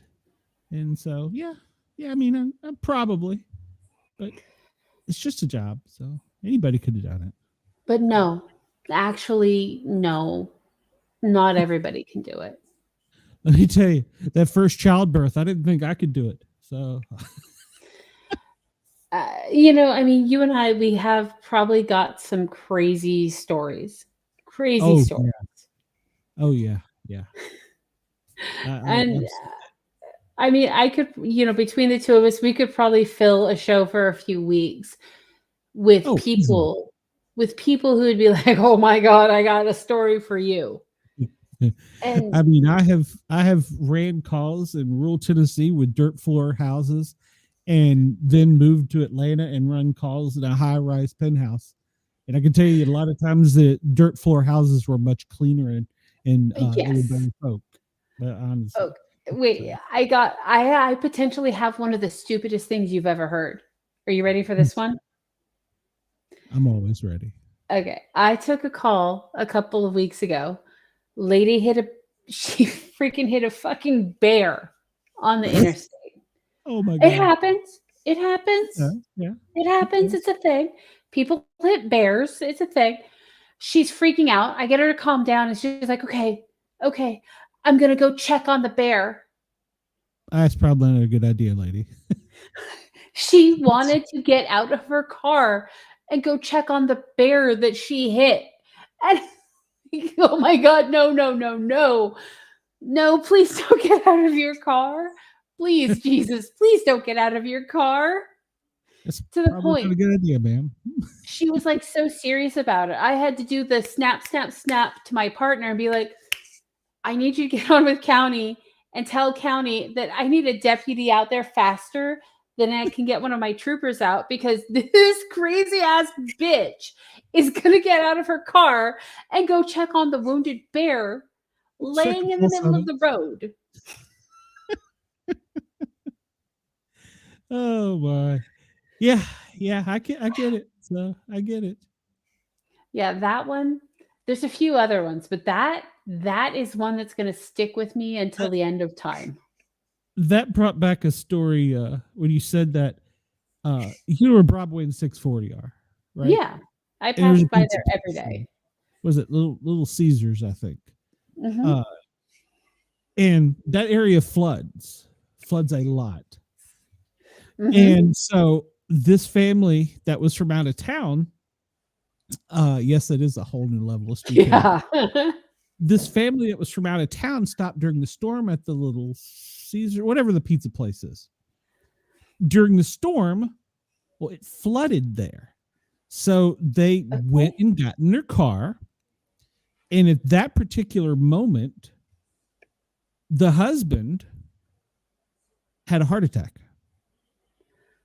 She's on the phone, doesn't know where she's at. And as soon as she said, I got off the interstate, and I knew right away, I was like, you're a Broadway and 640. I got a unit coming by. I was like, does he have a pulse? She's like, no, he's turning blue. He doesn't have a pulse.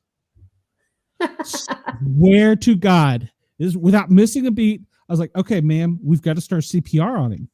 I mean, it's what you got to do. Yeah. So I hear the ding, ding, ding. I heard her put the car in park, the ding, ding, ding of the car. Hear the seatbelt come done. And I hear this gigantic splash. And I thought, dear God, I've just drowned this guy. That was the first thought to come to my mind. Dear God, I just drowned this guy. He may have stood a chance, but I just drowned him.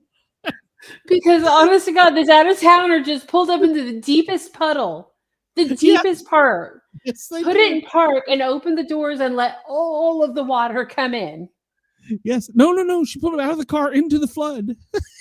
Oh my God, she did not. Asphalt. On the asphalt. Yes, on the asphalt. Oh my God. And that was the first thought that come to my mind, because, you know, we had gotten the calls of the floating dumpsters, the cars floating by.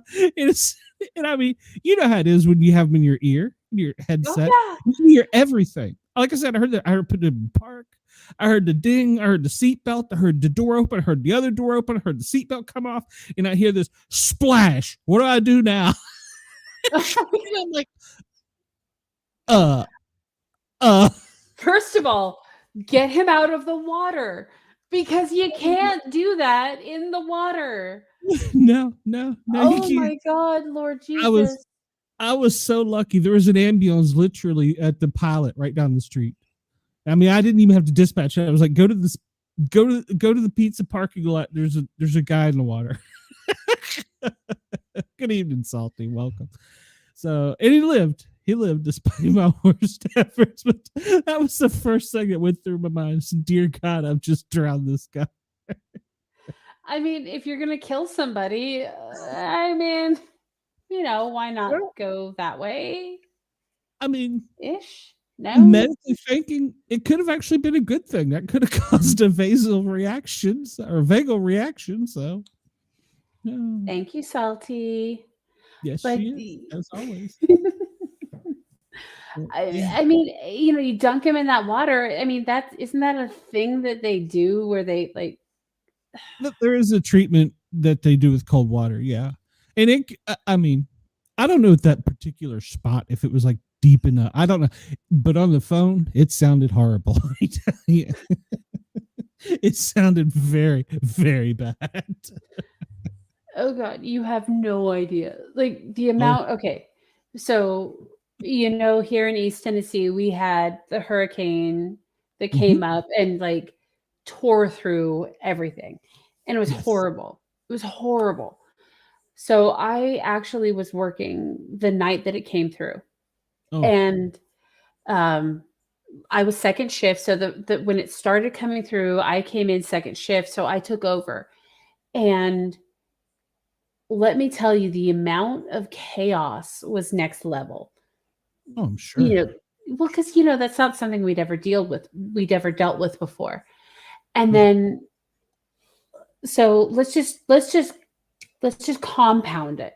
Let's throw a propane tanker, and let's put that propane tanker on its side on the highway, on top of all the floods that are going on.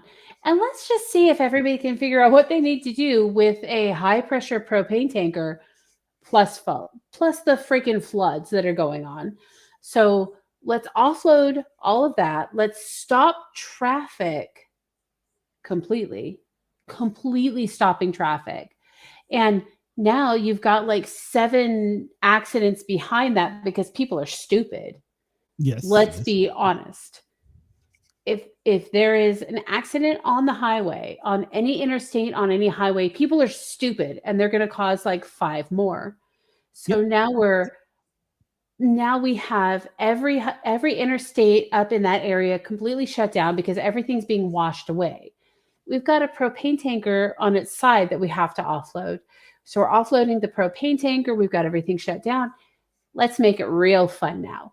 Are you ready for this one? What do we know about propane? It sinks. So as you're offloading it, there's some that are not, there's some of it's going to just naturally sink onto the interstate. Yes. We take the truck away. Are you ready for the level of calls we get? We have to burn off, at least the propane company has to burn off what's on the interstate. The interstate's on fire. The calls. Oh my God, I'm stuck in traffic. The interstate's on fire. What's going on? God has come down from a mountain. Yeah. And he's carrying 2 hunks of stone, and shit's getting real now because we got floods, we got fire, we got everything pouring down. Oh my God. And we're in the Bible Belt. Let's just top it all off. We're in the Bible Belt. Yep. Oh, there's not enough alcohol to fix those woes. You know what? Sunny D is trying really hard. Greg. Technically, Greg, I didn't want anybody to know, but Aaron got me excited earlier, and well, no, I don't know what happened. It was going great, and then it just stopped. I got nothing. It says my camera is being used by another thingy or something. I don't know. So the reality is, the reality is, Greg, he had to go change his shorts and didn't want to show everybody that he's wearing shorts that are very, very similar to those pink furry shorts. No, hold on. It's game day Saturday. They're orange. Come on. No. Right, so. Let's be honest. You admire Barrios from the fight last night, and they're now pink and fuzzy. Pink and fuzzy. I've got an orange banana hammock on. That's all I'm wearing right now. So I don't know whether I should be like, ooh, or huh. Well, you've seen me, so yeah, that's probably Well, it the has line. nothing. It actually has nothing to do with you and everything to do with the color orange and banana hammock. It's hard to fit all of that into one little tiny package, let me tell you. I mean, Bobby D could fit it all in, like, and no lumps showing. That is true. I mean, he's the one who said it, not me. I didn't say it. And but he did say he had a big head, so it was that. Doesn't make up for anything, but he did say that. Well, I mean, it depends on what kind of girl you got and what she likes.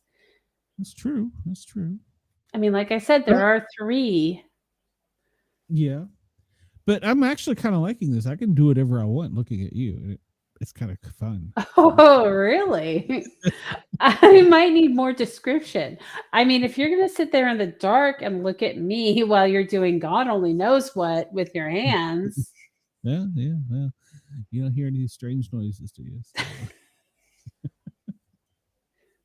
I appreciate you, Salty.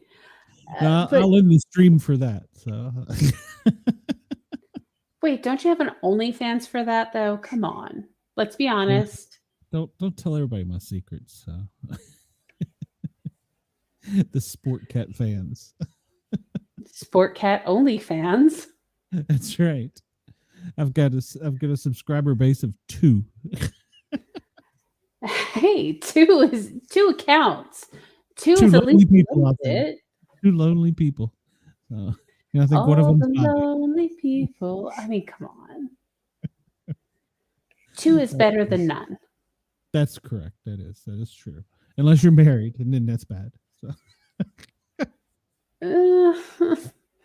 It depends on how open Mrs. Glenn is. I mean, let me put it this way: there would be a shoe in my ass out the door. Fair. She's like, "You're going to Tennessee? Bye." Bam. Well, I'm leaving today. Yeah. Okay. Can I take my computer and stuff, honey? No, it all stays because your podcast is the reason that we're in trouble now. Probably. But the truth is, she never listens to these, so we're safe. So, are we really? Because that could get really, really dirty then. Like I said, I'll end the stream. no one will know but me and you. So, and the neighbors in Coreyton that'll hear me yelling. But that's another. And story. Chris and Greg and I mean, yeah, I don't want to let them watch. So I like them a lot, but I love my fans, but I don't want to let them watch. So like I like them, but maybe not that much. I have 1 or 2 morals, maybe. Just maybe. 1 or 2. Well, I mean, who's counting? So. Me? Oh, well. I want to know what those 1 or 2 morals are. I mean, I need to know. For personal edification, I need to know what those morals are. I tip 20%. Let me think of another one. And I don't let the car get past half tank. That's my 2. You are not right in the head. Only half a tank? Like, you don't let it go under half a tank? No. What if something happens?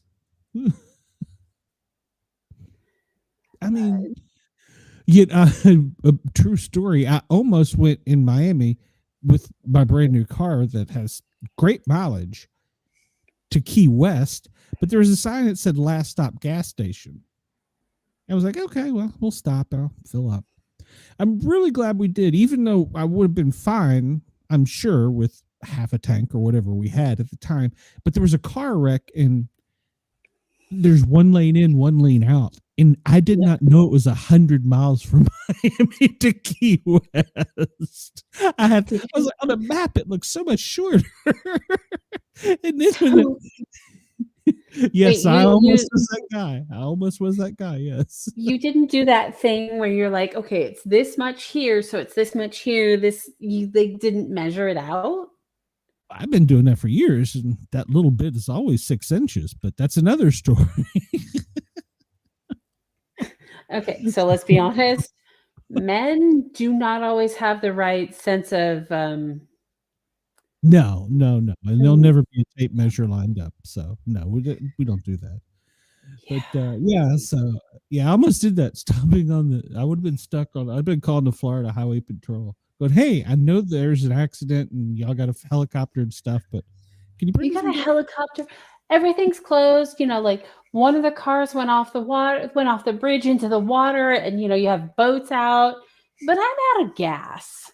Yeah. And it's closing the lane down that you're gonna want open soon. But what's weird is everybody got out of the car. They were all drinking and laughing and having a good time. And this is the weirdest traffic jam I've ever been in my entire life. Oh, okay. So you've never been in a traffic jam on the way to like a big festival then? No, I don't think so. Okay. Yeah. So if you want to see the weirdest flipping thing ever, go to one of the festivals that requires costumes. So really good example, Wasteland Weekend.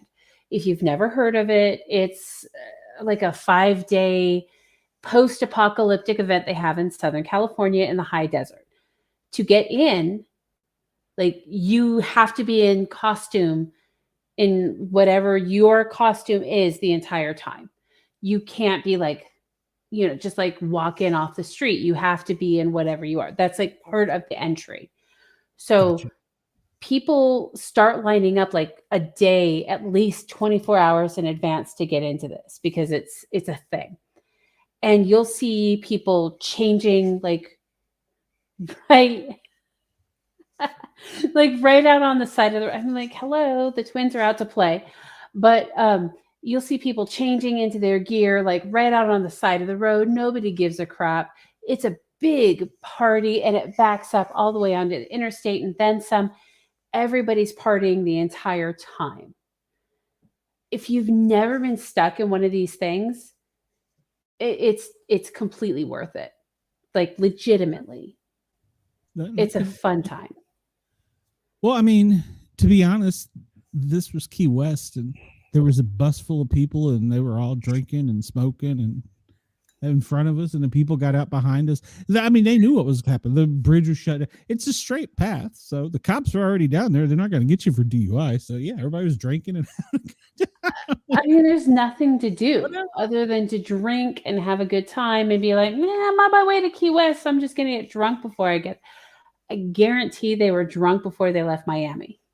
Oh, I'm sure. They were all local. So yeah. So, well, I guarantee the people in front of us was because it was one of those buses that brings the people from Key West to Miami to get the stuff. So they probably didn't have licenses anyhow.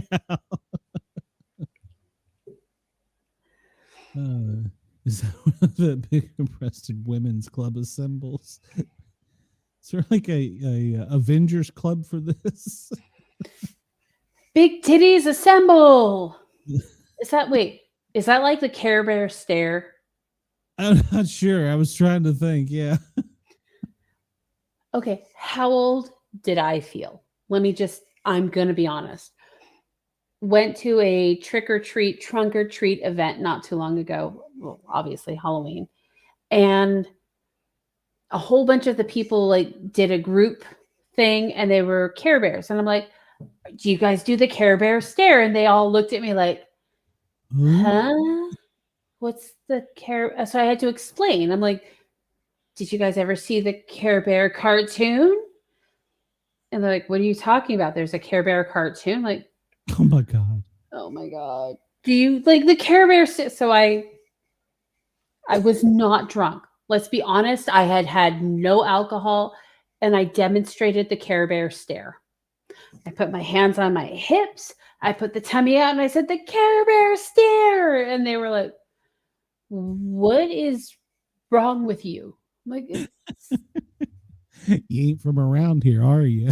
But it's the Care Bear stare. Everybody knows the Care Bear stare. You do, right, Glenn? Yeah, except for the people that were in costume as Care Bears. I mean, that's like dressing up as Punky Brewster and not knowing who Punky Brewster was. True. Yeah. Yeah. I mean, well. Wait, at you least do look at- know who Punky Brewster is, right? Yeah, I could. I don't remember. I can't envision them off the top of my head, but yes, I do know who you're talking about. So yeah. Okay, fair. At least you know who I'm talking about. That I can deal with that. Yeah, yeah. But yeah, you know, I can't get a visual image. So, but right now, obviously, I'm having a problem with visuals anyhow. And that's a shame because there's some pretty good visuals going on. Hold on, let me fix this. Oh. There we go. Oh, Is that better? Can you do that again? Oh, wait, hold on. Right. Up and down. Is that better? Oh yeah, that's good. That's real good. Oh yeah.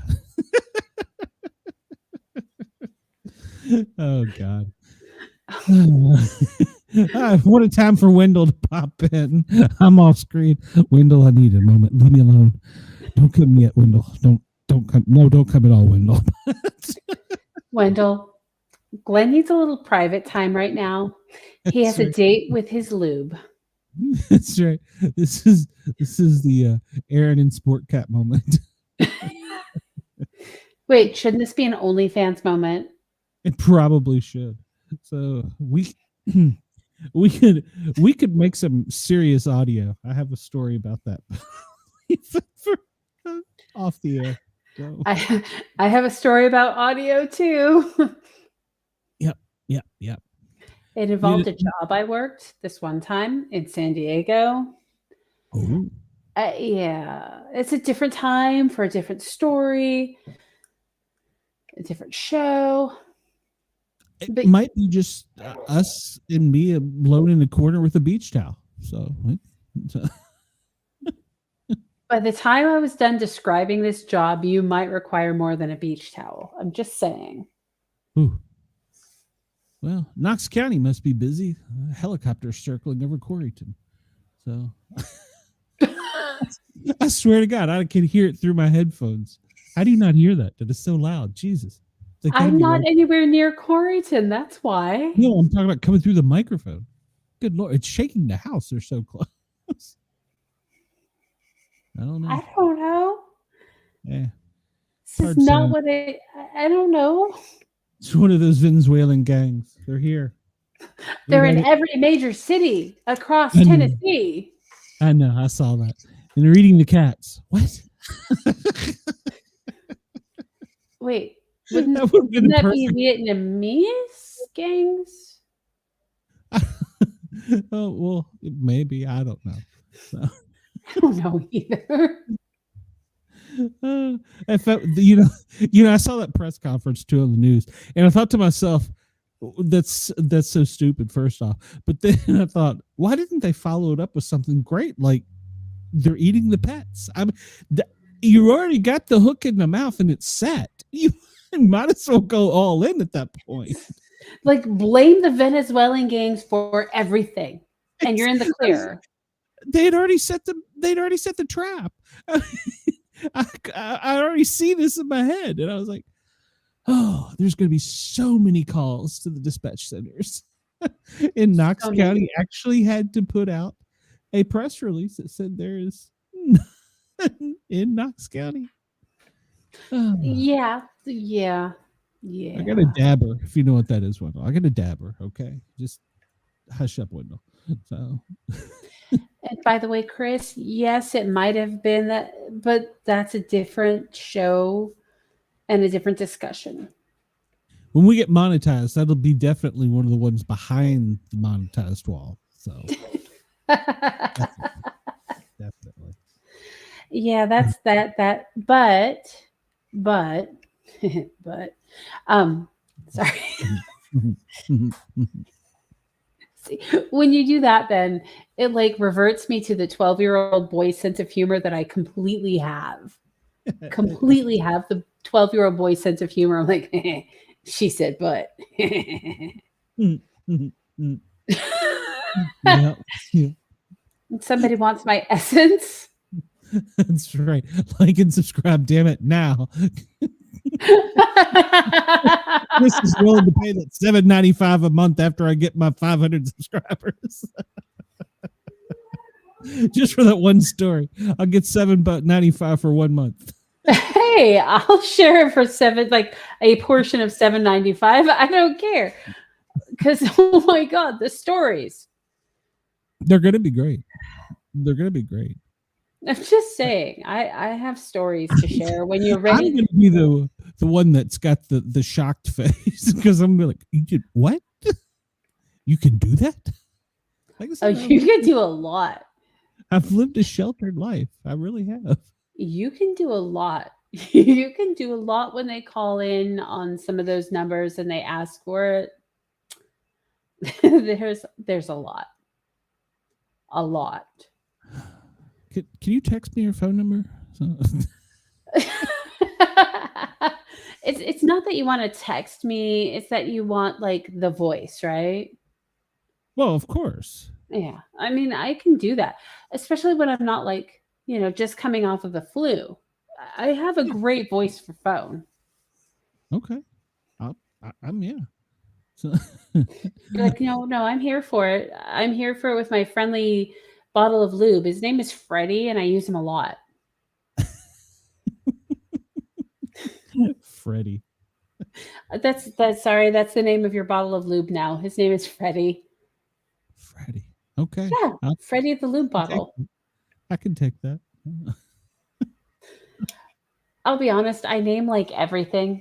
Raccoons are George, lizards are Fred, unless they've lost their tails, in which case they're just Fred. So you're calling me a lizard? Are you going to argue with that? Hello, do you remember Lounge Lizard Larry? Oh my God, yes. Oh my God. That's drawing way back on the PC era.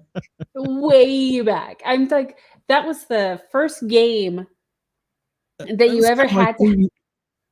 You had to put in another disc and get a certain level of the thing just spun. Yes. And then, like, in order to go buy it, you had to show an ID that you were over 18 because it was considered pornography. Yes. Thank you, Tipper Gore. Yes. It was porn in 8-bit. Okay. Oh my God, I hadn't thought of that in forever. Oh no, Lounge Lizard Larry like lives in my brain. Like he lives rent free in my brain. I'll be honest, because like I look at random people around, I'm like, oh my God, he looks like one of those characters from Lounge Lizard Larry. Like 5. That's right. Yes, Wendell, there are a lot of things you can do in the woods. Done several of them. So. I only think I did one thing in the woods. I have a tent cut, so it's kind of hard to do a lot of things in the woods. Wait. Time out. I completely misunderstood. What did you just say? I have a tent cot. It's a cot with a tent over it. Yes. Are we saying COT? Yes. Okay. I certainly hope that that's not a tent. I don't even want that to be an umbrella. So. I mean, are you cut? Because if you are, it wouldn't work. If you're not cut, then, you have the whole tent thing going on already. It's okay. Okay, well, no, I don't. I had to think about that. Well, I mean, I draw a visual on that for a second, which is even scarier. Wait, the fact that I had to say that and you being a guy didn't go. I need to have a conversation with you offline. You do. So that's why it's called salty. Salty is as salty does. It is. I'm just saying. I'm glad you came tonight. I really am. Thank you. I'm sorry you can't see me, but I mean, not that you're missing anything, but I miss your lovely face, though. I really do. Thank you. Well, thank you. And since you're in my neck of the woods, we have to make arrangements. I do have to see you before you go back home. I mean, It's not like home is all that far away. True. And hey, you know what? Now that I'm on coaching, this is the perfect time. I could see you after work. So it's all good. Okay. Yeah, because you come right through Fountain City. So yeah. I do, actually. I do. Yeah. But so I'm sad because Tennessee lost, but I'm happy because I got to spend some time with some of my favorite people outside of the people I call family and that I actually like. That didn't come out right because I like you too. Well, thank you. I appreciate that. Maybe now you can collect my tears. So yes. I collect all of the tears in the jar and I save them for things that I do later in the dark of the moon. It's full moon tonight. Oh, no, the dark of the moon. Oh. Okay. Yeah, Gotcha. full moon only is good for some things. Dark of the moon is better for other things. See, I don't know these things. So, I mean, got a stalker I may need some help with. So. Oh, well, I mean. And it's not Wendell. No. Is it Salty? Because, I mean, he kind of seems like he might be a little bit of a stalker. Just saying. No, he apologized. So, no. Stalkers don't apologize. So. I mean, I'm not going to argue, but I don't mind a little bit of a stalker now and then. I mean, he had many valid points that night, but I think he felt really bad about it the next day. So valid points? The ones that stick straight up? Yes. They were full attention. So yes. Which is the way you've kept me tonight. So hey, then I'm good at my job. It's all good. Absolutely. Well, I personally need to get to bed. I need to take my cough medicine. I need to do that thing where I sleep because I have to keep working on moving and doing all the fun. Moving sucks, so. It does, but it is what it is. But I love you guys. Mwah! We love you. Hopefully, I will see you guys soon. And I would play the music, but apparently it doesn't work. So everybody have a great night. Peace. Good night.